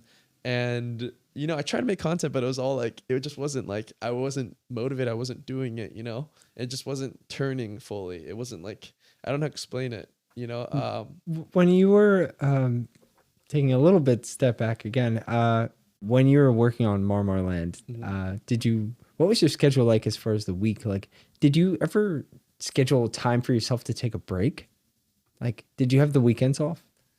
I don't remember that. No, I don't like, did you ever take the weekends off? I don't think I had the weekends off because of the acting class kind of canceled that. Yeah.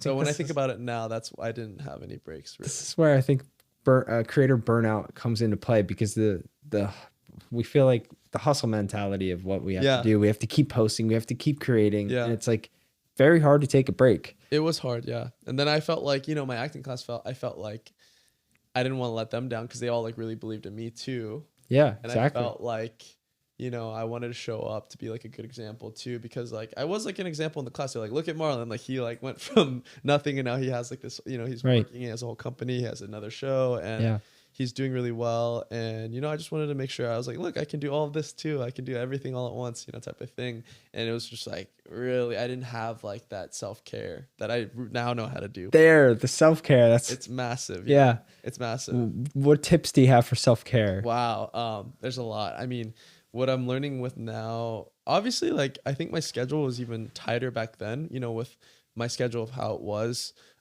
creating content, going to acting class, and creating Marmarland. But yeah, I just don't know why I never scheduled in like purposefully, like intentional self-care, which is like really important. Like I get massages here and there, but it wasn't like, hey, I'm going to spend, this whole day just like drawing, or this whole day, actually watching a movie, or just watching like a bunch of movies. Right. I should have learned this. Like you just unlocked another memory in me, right? Where I accidentally gave myself self-care on accident, but I got sick. That's how I got self-care. Okay. So I remember like probably like this must have been like 2017, but I got really sick. And I know we were like, why are you smiling? But like, I remember it was my first like break. You're like playing with crayons. Yeah. I was like, I watched a ton of cooking shows. And okay. I was like, the happiest ever. And I just watched a ton of cooking shows for like a day. And I probably should have taken that as more of a sign of like, oh, like maybe you should do that more often. Wow. I never did. I just like was like, oh, it's normal to do like this amount of work. And, everyone else around me was doing a lot of work too. Or so I thought. So I'm like, I could do this too. But self-care tips, I would say, what are self-care tips? I think like finding like a food you like to eat or like cook is really great.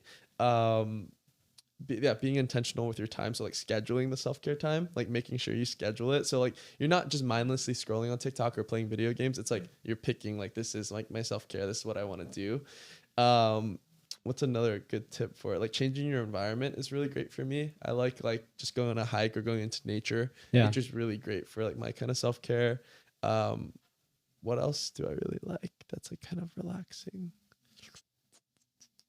It's more of like a routine. Do you have any routines that you've learned, like now that you've been doing this for so long? Any routines that you see yourself doing that other creators don't do that you think would help other people? I get a lot of my stuff from other creators too, honestly. But like I think like a part of my self-care now too is to make sure I actually get the workout in, right? Like that's the one thing I left out of like the years kind of like letting go of that habit was my workouts. I'd be like, oh no, I'm too busy for this. I need to focus on work, blah, blah, blah. Right. But the workout actually is, I'm starting to realize like, so if we're going back to my 2019 story of like playing Valorant and playing video games, I actually started to think about, you know, maybe I should like try to do some sit-ups here or like try to go for a mile run. Right. And that's when I first started like I have videos of it too, which is really funny. I have like some videos of me like just like giant hair in the pandemic and like just like trying to do a few sit-ups here and like trying to go on a little run, and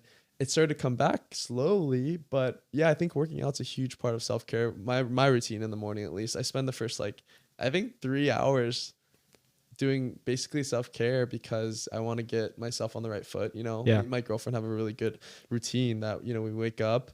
Like if I were just going through my routine right now, it's like wake up, she likes to have like a little bit of like matcha in the morning, like oat milk matcha, and then from there it's like a little Wim Hof, and then after that, you're doing Wim Hof? Yeah. No way. Yeah, we do a little Wim Hof in the morning, just a simple 10-minute one. Then after that, we just go for our gratitude journals, which she cleverly made into like Notion. So she made these gratitude journals that I gave her one for like her for Christmas one time. I was like, oh, this like really helped me. And another creator, Alan Chicken Chow, gave me this. He's like, dude, this gratitude journal like changed my life. And I started using it, and you know, I've just been giving it to everyone too. And she's like, baby, like we leave it somewhere sometimes, like you sometimes like might leave it at your house or my house and we don't have it, so I just made a digital version that like updates. And you know, I really am a big fan of like writing things down too, but it's great to never miss one and you're really consistent with it. And so yeah, we do gratitude journal, and then after that we go for a workout, right? And that it's like an hour and a half of a workout, which could be anything from running 4 miles plus like calisthenics to, you know, like a full leg workout, and then we always end with like a little ab workout at the end. But that's always like how I start my days now, and I feel amazing. It feels way different. Yeah. Okay. Yeah. See, that's important for people to hear. Yeah. It's when you don't want to do it, I always feel better though after my workouts and after my routine, my morning routine. It's just I feel great. I always feel way better. And it's funny how your body naturally you just kind of have to listen to it, because it starts to kind of like pivot you towards those things, but you have to just like be conscious of it. Because like during the pandemic, I would play games, but then I had this like itch, like maybe I should like run a mile, see how I feel or something. And I did, like I did run a mile, and then what else did I do? I was like, I felt like super in a funk that whole time. And like, I remember if I compare how I felt then to like my Chipotle me, it felt very similar. It's like this like level of me. I don't know how to explain it. They felt very similar. And I tried things to like get out of that headspace. You know, like I said, I would go on like the little run, or I think eventually towards like closer to, I wouldn't say the end of the pandemic, but like, I think it's like nearing the end of it now. I saw Jesse Itzler, his like Sarah Blakely's husband. Sarah Blakely, she created Spanx. Her husband's like a really successful entrepreneur. He had like this business camp. It's like 3-day business camp or something in like Atlanta. And randomly I saw it and I was like, maybe I should do this. Like, I don't know what, like, and I asked any of my other friends if they want to do it too. And like all of them were like, nah. And I was like, okay, well, I'll just go do it. And I was like, I think it's technically, you had to get COVID tested, to even go there too. And I was the youngest guy there. I think I was, maybe I was 27 then. 27, yeah. And everyone else was like, what are they called? I can't even, they're like all like different investment bankers, and they're just like, why are you here? I was like, I saw an ad, like I want to do it. They're like yeah, they're like all investment bankers like having like a real midlife crisis, you know, like they're all like in their midlife crisis, or like other successful entrepreneurs were there too, but they're a lot older. Like there's a guy that was the host of Shark Week for Discovery Channel. He was there, and he like had got bitten by a shark and stuff before. He had a really awesome inspirational story. I think he actually lives in this area. Oh, no way. Yeah, you should interview him. He's totally amazing. I gotta find his contact. Yeah, but I met amazing people like that. Wow. And Jesse himself, obviously, and you know, a lot of really great motivational tips and then business tips and like sleeping things that I learned there. But then we did something called, Jesse likes to call it like a masogi, which is this Japanese word which means doing something like really hard, like something really hard in your year that kind of like sets you up for your like the whole following rest of the year. So for some people that could be like running a 100-mile race, running a marathon. That's something that's so like challenging for you that will like kind of set you up for the whole year. Like kind of you're riding that, like I did something so hard, so everything else is kind of easy for the rest of the year. So we kind of did his version of that in the camp too, which is really cool. And it was like the most I ever ran ever too. So I didn't even know there's like a fitness part of the camp, but like you go there and there's like, oh yeah, we're going to be doing a 4-hour workout today and you can't stop. And we're like, what? And you can yeah, they're just like, try not to stop. I'm like, okay.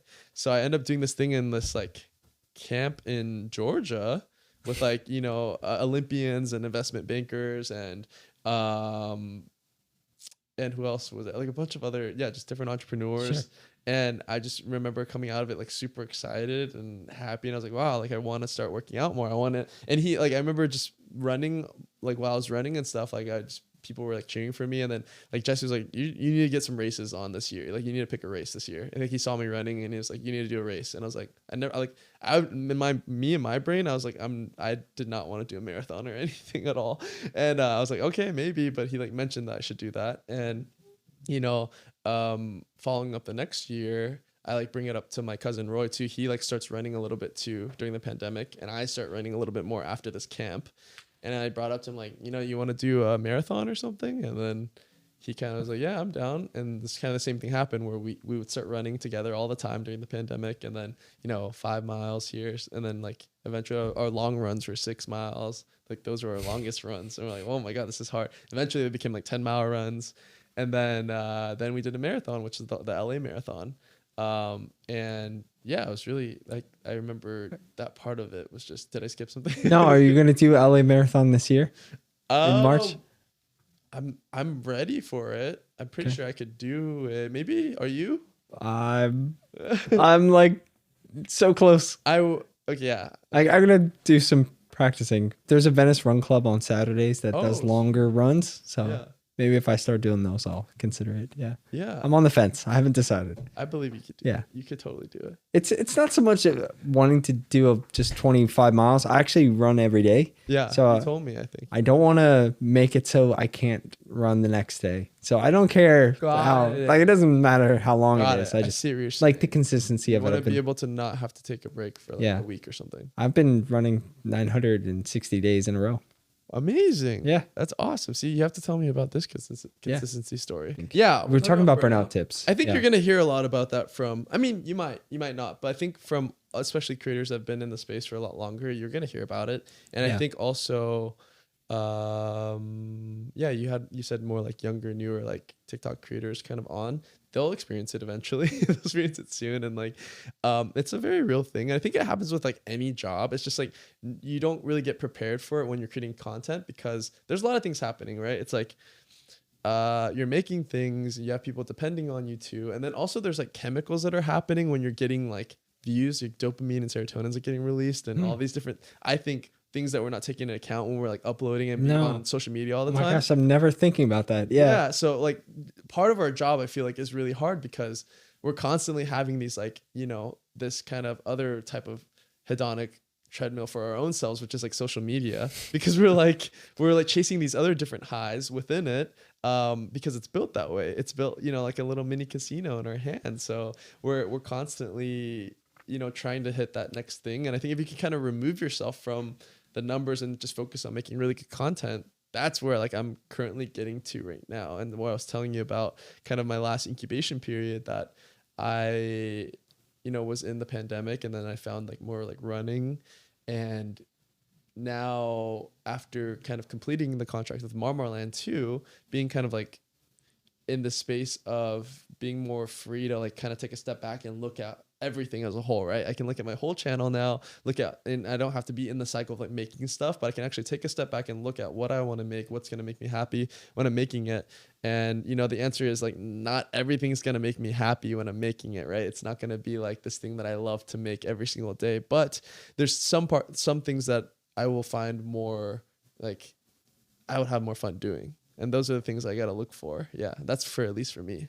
I realized I'm like, okay, and I found that with, I guess now we can segue into the things that I'm currently working on. Yes. Yeah. So over the pandemic also, I got to visit Cambodia for the first time in 20 years. Yeah. Cause the last time I went, I was 7. So a little more than 20 years, like 21 years, 22 years. Yeah. And I went there and I, got to experience Cambodia. My cousin's wildly successful, and he won't say it, but he's probably going to be like one of the biggest businessmen in Cambodia. And it's weird, the culture there, you can't really say that. You have to be like pretty humble. Like it's a pretty like different, more like conservative kind of culture. So I can't be like, for example, what we ended up doing in Cambodia, right? Like I created a hamburger company with my cousin there. Right. My cousin in Cambodia, really successful businessman. I visited him for his wedding, and I brought some In-N-Out sauce because he used to live in California, actually. So I know that I was like, what's the one thing money can't buy? Because he has everything right now. He's got Lamborghinis, he's got, G-Wagons, he's got like this huge house. Like, what can I bring my cousin? And, going back to my story, like internet icon and stuff, like I like to like think of unique gifts or ideas or things to like really stand out. So I was like, oh, he used to love In-N-Out, so he can't get that in Cambodia. I'm gonna bring some In-N-Out sauce. Yeah. And I went to In-N-Out and I asked them, I was like, hey, could I have some sauce? And they're like, here you go. And I was like, oh, can I have like a whole bag full? I'll pay for it. And they're like, no, don't worry. And like In-N-Out, so sweet. This is why they're so successful. But they just gave me a whole bag of sauce and they're like, here, just take it. And I flew that to Cambodia. And one night at like 11 o'clock at night, I was like, oh, I got something for you. And I like brought out the In-N-Out sauce. And I'm going to make you a burger tonight. And then me and my other friend, my best friend, he was actually going to the wedding with me. He was like, no, he's like, yeah, we're going to make him the best burger he's ever had. I'm like, yeah, I'm going to do that. And then I got excited. I'm like, I'm going to make fries too. So like, I just got really ahead of myself and we started to like cook and make fries and burgers. And then we bring it to my cousin and we're like struggling. This was like not an easy kitchen to use. Like, cause for some reason in Cambodia, everyone they don't have like a normal kitchen like you do here. Everyone like has like kind of a show kitchen. Like you have a kitchen that you show off to your friends, but you have like more of a kitchen outside that's like where everyone's really cooking, and that kitchen's like kind of scary. And like outside, imagine like a little like hut, like it's like 2 fire burners, a pipe that comes out for water, and that's all it really is. And that's what we were struggling to make in Cambodia. We were making this first burger in this kind of like makeshift kitchen, and we make this burger for my cousin. And I bring it up to him. He eats it, and he's like, "This is like the best burger I've had in like 7 years." And we're like, and he's like, "We should make a burger shop." He says that, and I was like, "Ha!" We're like laughing. So we're laughing about it, and then the next morning we like wake up, and he's like, "Yo, meet me in my office." And I'm like, "Okay." And we go to his office, and he's got like all the papers, and he's like, let's just make a burger shop. Like, let's make a burger shop. Here's all the money I want to invest. And like, if you want to invest your money too, let's do it. And we can all be partners in this. You just go get the money that you want to invest in this too. And if you want to do it. And I'm like, what? Like, what are you talking about? He's like, we could do this. Like there's only Carl's Jr.'s and Burger King here. And they all don't taste anything like this. Like what you guys just made me. And I was thinking about it, and I love food. And I've had like every burger in LA. I've had so many different burgers in LA. And Brandon, my best friend who's with me, he's like big eater, big food guy, eats a lot of burgers too. And he's actually the little Asian kid from Tropic Thunder. But he was like, yeah, he loves cooking. And so he's like, you want to do it? And I was like, sure, let's do it. So my cousin's like, you got to come back in 2 months. We're going to have the shop built in like 2 months. We're going to render it out for you. Wow. The shop built in 2 months, and we're going to make this burger thing happen. And so basically he's like, go back to California. You got 2 months to figure out the recipe. Then you're going to come back and train our guys how to do it. And I'm like, what? And so we go and we come back to California, and, we wire him the money for our investment. And he's doing what he's doing. He's sending us renderings back of what the burger shop looks like. And so he wired you the money. No, yeah. I wired him the money. Yeah, we for our investment. So we wired the money for the burger shop, and now we're all partners in it. And me and Brandon spend the next 2 months just experimenting. We just like go try all our favorite burgers in LA, and then we start cooking. And we have some really like funny experiences, some really great moments, because we get like humbled by McDonald's. Like we're trying to make buns, and then we're like, oh god, like this is why they're a $1 billion company, because they like know how to make buns like really well. And like, you know, there's so many instances where we've been humbled by just attempting different recipes or trying different meats or trying different buns to make like what we think is the perfect burger. And eventually, by the end of this 2 months, we come up with a recipe that we love, and we go back to Cambodia. And yeah, and then we launched Stack's Grill, which is the actual Cambodia's first smash burger ever. So like we're like skipping levels here. If you think about smash burger technology, like it's like in LA, that's like, I think in the last 4 years, smash burgers started trending more. You know, smashed burgers. It's like a burger that's smashed and it has like more of a crust on the outside and still juicy on the inside.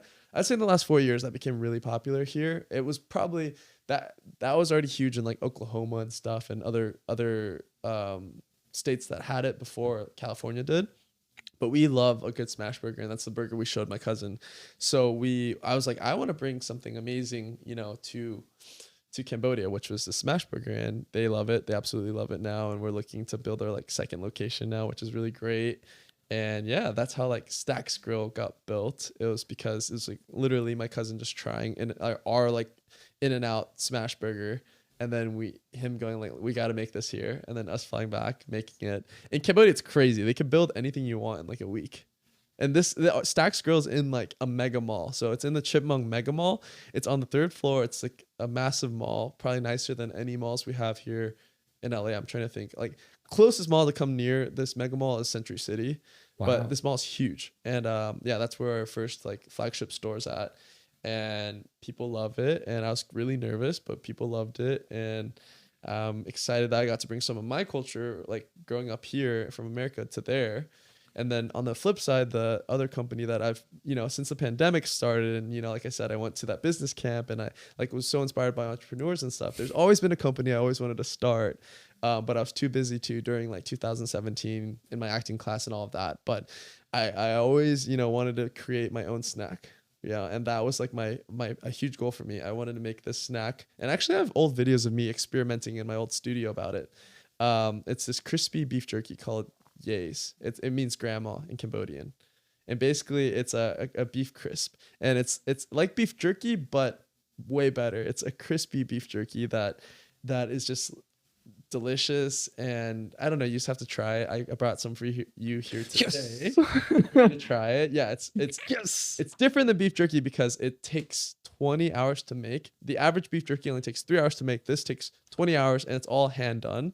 And so you have to like hand make it and with lots of love. And it's like a snack I always had my whole life. So I didn't know that people never experienced this before, but I'm hopefully going to I'm going to be the first to bring it to market in a big way. And, you know, we're going to have it. This is going to be the first podcast it's ever been on. So, all right. Yes. Cool. It's going to be the first. No way. Yeah. That's ever been on. And, yeah, I wanted to do it in 2017. Finally, after the pandemic now, I had the guts to do it and things are kind of falling in place for it now. So, I'm really excited to bring it for you to try. Because yeah, he would not try it. I would not. He would not try it when we were hanging out because he's like, I want to give my official reaction. His method where he's not acting here. He's gonna try it. And yeah, let's just jump right to the taste test and ASMR taste test. I'll bring it to you. Only in pre-order mode right now. So, you got it. Okay. Like actually, all the people that have pre-ordered yet haven't even got theirs yet. But because it takes so long to make that, I'm excited to make it for you guys. Though we're actually manufacturing in a kitchen here in California, using my grandma's same recipe.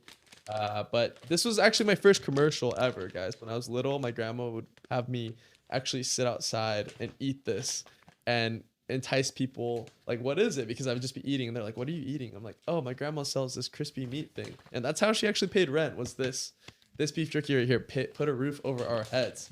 So yeah. Wow. Now we're taking it on a it's going to be first America. It's going to be on a huge scale in America. So you're going to eventually be able to find it in like all your Asian markets and stuff. But for now, it's all just online, all DTC. You can find it at snackyays.com. What does it say right there? It's just saying yay, which is in Cambodian. Oh. So this isn't the official logo too. You guys are going to see the real logo soon in the next coming months. But prototype. It says it says yay, which means grandma in Cambodian. So that's what yays means, is grandmas. That's all. Love it. Yeah, try it. I'm nervous. I'm nervous to try. Just pull out a big piece. Don't break a piece. Pull out a big one. Describe what it is again, just before we do this. Beef crisp. So it's a crispy beef jerky, basically. It's a more premium beef jerky that just takes a lot longer to make. But it's just if you like beef jerky, you most likely will like Ye's. If I'm giving you the right expectation, it's crispy and crunchy. It's not a chewy beef jerky. I love beef jerky. So you do? I absolutely. Okay, we need this. We need these clips. Come on. Okay. All right. All right. You're a beef jerky lover. I love beef jerky. Okay. Yeah, it's been like family tradition. Oh, really? I mean, like me too, but this is Cambodian style now. Okay.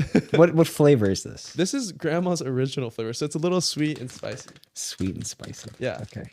This is the OG flavor. Okay, it's like thin. It's thin. Then there's like not a lot of thickness. I'm just talking out what I'm thinking. Okay. Okay. It's like not as like I feel like wow, it's light. Okay. It's light. Hold on. Okay. Smells good. Okay. It smells really good. Okay. When you bite it, look at that camera. Like, oh yeah. Thank you. Nice. Okay.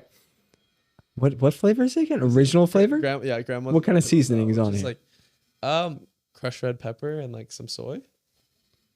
That's what I'm smelling. Soy. Yeah, soy. Okay. I'm nervous. Still nervous. All right.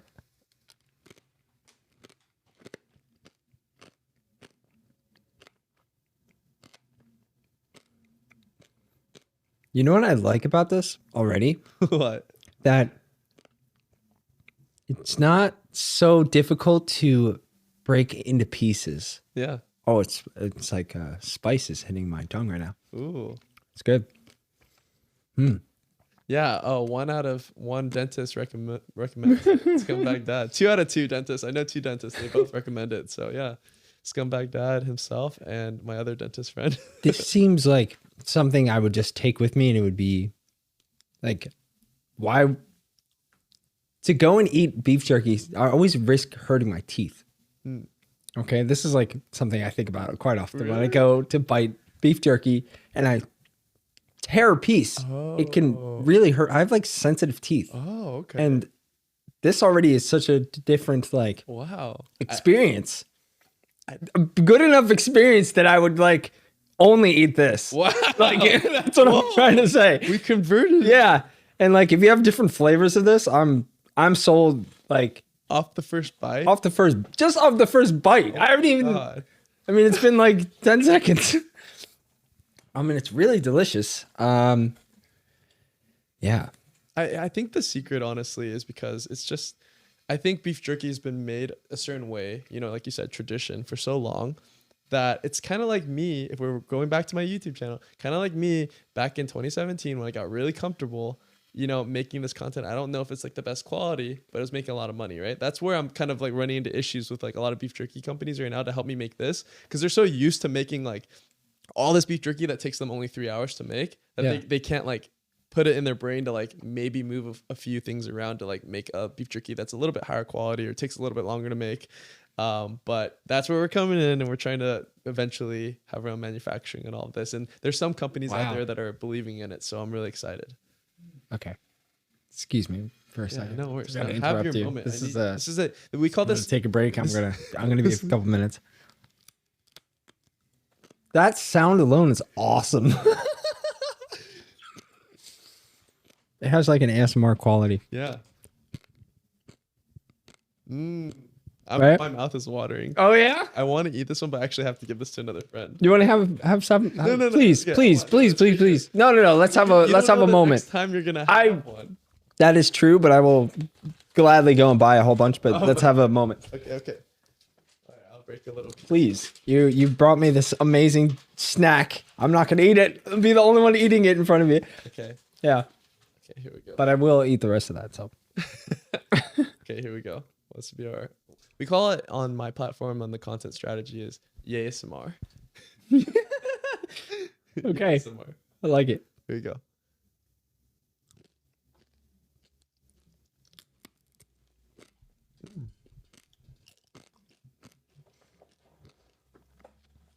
Hold on, I'm going to turn up the volumes a lot. Really get a crunch.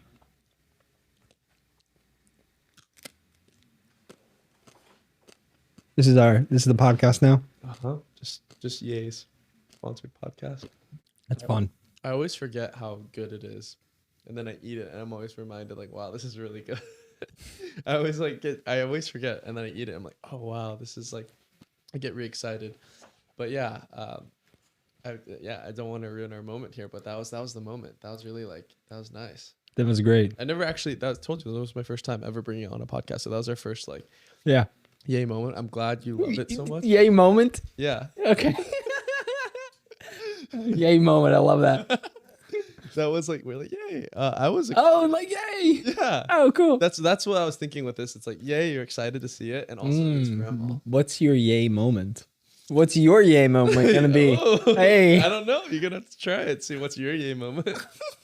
We're just making up a ton of catchphrases. Let's go. My grandma's really excited about it, like creating this whole company with her. This is no way. You're doing this with your grandma? I mean, I'm doing it with my whole family. Yeah. Okay. Like, they're all like, they're helping me package it. They're helping me make it. You know, this is like another thing that I think I felt like I didn't have when making my YouTube, was like I couldn't really work with them on anything, you know? And this is something I get to hang out with them and do. I have a question. Is the packaging going to be that style? Oh, it's going to be a bag, but it's not going to be that style, no. I was just thinking maybe if you had like a creative packaging that might, I don't know, express the difference in the quality of food, you know, or like the crunchiness of it somehow. Yeah. Just to make it, just to stand out even more from traditional beef jerky. Yeah. I mean, it's so funny. Like, yeah, I don't know. I hope like every person I've had try it so far is like they loved it. So I'm really lucky in that way. And you know, to each their own. Some people might like the chewy kind, and some people might not. But I'm hoping to just bring this here to America, because I got to bring burgers to Cambodia, and now I get to bring something delicious and wonderful from Cambodia here to America. So that's like, I feel like way more fulfilled now. I get to bring two like awesome businesses here, and like also share that with the world, and get to do something with my family. So I feel really lucky and grateful. Dude, what a cool role model you are to like every creator. I hope other people watch this and they get to experience this and hear your story and like, yeah, just to know that you can make it and you can live this awesome life and like kind of explore all of your different passions is very it's something to look forward to, like, you know. Yeah, thank you. Yeah, I hope they get to see it too. And honestly, it's like just being able to kind of progress through life and know that like the universe and the world kind of has this like timing for you. I think everything like you said this in the podcast yourself, like I was supposed to experience all those things to hear, right, you know, and I really was. I don't think where I think Yays is gonna be, this company, I don't think I could have done it without experiencing all the things I did prior to who else is doing beef jerky like in the creative space? Like I don't know anyone. There is one other person I do know. Okay. but like not like not crispy like, beef jerky. No, like this is like definitely genre bending. This is like unique. So cool. It's family oriented. Yeah. Like, it's very different. Like there's people that are doing beef jerky that like it's just like they just put their name on it, right? Like literally they just put their name on it. And that's a lot of products in the creator space, but like with Stacks and with this, I'm very hands-on. Like every part of it, I'm like in the kitchen. I made like this one. No way. This I like laid it out myself. What? All the ones that are going out to all the pre-sales, I'm gonna be laying it out with my family. Wow. And in a like USDA commercial kitchen, like all clean, like putting it away for 20 hours, coming back the next day, cutting it, putting it in bags and stuff, and like Sweet. Yeah. Where are the first stores it's going to be in? Okay, so when I finally get to scale, our first stores are probably going to be... what's the plan now? I don't want to skip ahead. Oh, okay. So the plan right now is I'm just doing pre-orders online, kind of generating that first foundational like where can people get it? We can get it at snackyays.com. Okay. You can pre-order it. It's literally because we don't have any inventory. I just make it as we go right now. So whatever pre-orders we get for that month, I just cut it off, and then we just like, let's say 400 people ordered that month, I'll just like send it to those 400 people, and then like that's how I'm doing it for now, like word of mouth, and it might get more limited as we get up because I only have one dehydrator right now.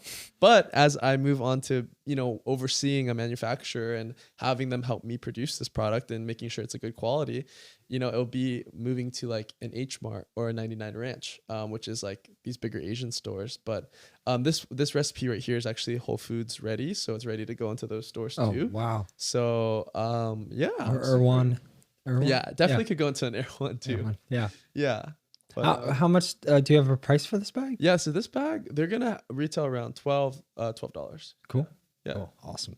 Yeah. Awesome. And how many different flavors are you gonna have? So I want to have a lot more flavors, but right now we're just gonna stick with like the original, like this grandma spicy one that you have, and then eventually maybe a really spicy one. But then there's gonna be like, I love food, so I'm gonna be bringing so many different flavors to it eventually. Once we like nail this process down, then there's gonna be unlimited possibilities. Is there like a Jolly Rancher style beef jerky? Yeah, it's gonna be crisp Jolly Rancher peanut butter. Yeah. I don't think Jolly Rancher is maybe not a flavor. That's definitely more like a candy. Interesting flavors for sure. Yeah, like wild, something interesting, like controversial flavors that you talk about. Could be, and like I could even have other creators like come in. The spiciest beef jerky challenge, Exactly. Yeah. That's what I'm thinking. Like So the spiciest one, or like obviously it's already the crispiest one. So yeah, adding like the spiciest one. Or what about a super crisp? Yeah, like half as crispy as that, like half the thinness. Yeah, no, there is one. There is one. Okay. It's too expensive to make. That one is literally, it's like thinner than this. Wow. And it's just too hard because like, yeah, maybe I can sell those, but like just at a higher price. You put it in like a tin so it doesn't break. We might have to sell those at like $50 per, but yeah, it's so good. Like it's literally so thin. There's probably a market for that. I'll pay that. Oh my gosh, it's so expensive, but yeah, I want to make. Yeah, I would love. People spend hundreds of dollars, if not thousands, on alcohol. Like there's a market for that. There's got to be a market for like this is awesome beef jerky. Yeah. Yes. Yeah. Especially if you market it like that. Like what options are there for premium beef jerky? I don't even know. Yeah. Yeah. Is that a thing? They have some, but they're all okay. Like I've had some, like nothing's blown my mind yet. I need that, This is cool. I'm excited. Thank you. Well, thank you for having me. Wait, before you go. Okay. Is that what are you going to be like? I noticed that you haven't been posting as much online. Why? I'm actually, so I just came out of my incubation period. I just finished my contract with Marlin, and now I'm finding like, oh, I know the stuff I want to make now. So that's like kind of the phase I'm in right now, where I'm like, oh, okay. Now it's like, how do I get all my ducks in a row for that? So basically it's like, okay, here's my schedule. Now I got to make all the content, and then it's going to start coming out now. Now it's going to be based around like creating my burger company in Cambodia and Yays, and then maybe some content with like my girlfriend and stuff too. And then lastly, like, what do you plan to do for the rest of this year? For the rest of this year? Yes. And where do you think you'll be next year? And then we'll pair it up when you come back. Hopefully, okay, what I'm planning to do for the rest of this year is really like, I'm focusing solely on Yays is like my priority. The crispy beef jerky is my priority. Cool. Everything that's supporting that, so from creating consistent streams of content that goes with Yays, and to oh wow, that sounds a lot better, and to making content around, like, I haven't really explored that one fully yet, but it's like either about, I don't really want to be teaching people, but I want to show people about like kind of what I'm doing with my family and Yays and like creating a burger business. Like I don't necessarily want people to come on and get like lectured at when they're watching a video about, me starting it, but I kind of want them to see, me creating this, and if I'm like all the mistakes I might be making during that whole like route of creating a company or to both those companies. And that's like what the content's really going to be about for this next year. So I hope to get those out, and then also getting Yays into a scalable position, and then eventually my own Yay factory. So by this end of this next year, so when we come back to meet again, a factory Yay. Yeah. By us having this conversation again, I should already be at least looking at factories. Like I should be like, hey, Dom, I'm like looking at one in the East Coast right now. Like, because we actually, we're doing great on sales right now. We're selling a good amount into our Asian stores right now. We're doing great online. We're looking for a way to build our own factory. That's what I want to be in by next year. All right. And what about content? Well, I guess. Yeah, I mean, I want to be consistent on all of that. Again, I want to make sure that's like a consistent stream of content with the YouTube, again, probably being my focus point. Yeah. But it's different, you know, it's not going to be like any of the hacker stuff, but it's definitely going to be food stuff. Like I think, okay, so I had this one weird interaction one time for one of my videos where I had a fortune teller tell me that like, you're going to make like Anthony Bourdain type content and it's going to be like everywhere. And I'm like, okay. And I could foresee myself doing something like that where it's food based, you know, whether it's reviews or food, I don't know, food tasting all over the world, something like that. Yeah. Or something that has to do with Yays too. I would love that, you know, because I food has been kind of, if you probably listen to the whole podcast, you see that's been throughout my whole story. And, you know, it's a big part of my life and a big part of how humans connect. So I think my content, you're going to see a lot more food coming out and a lot more of me in general.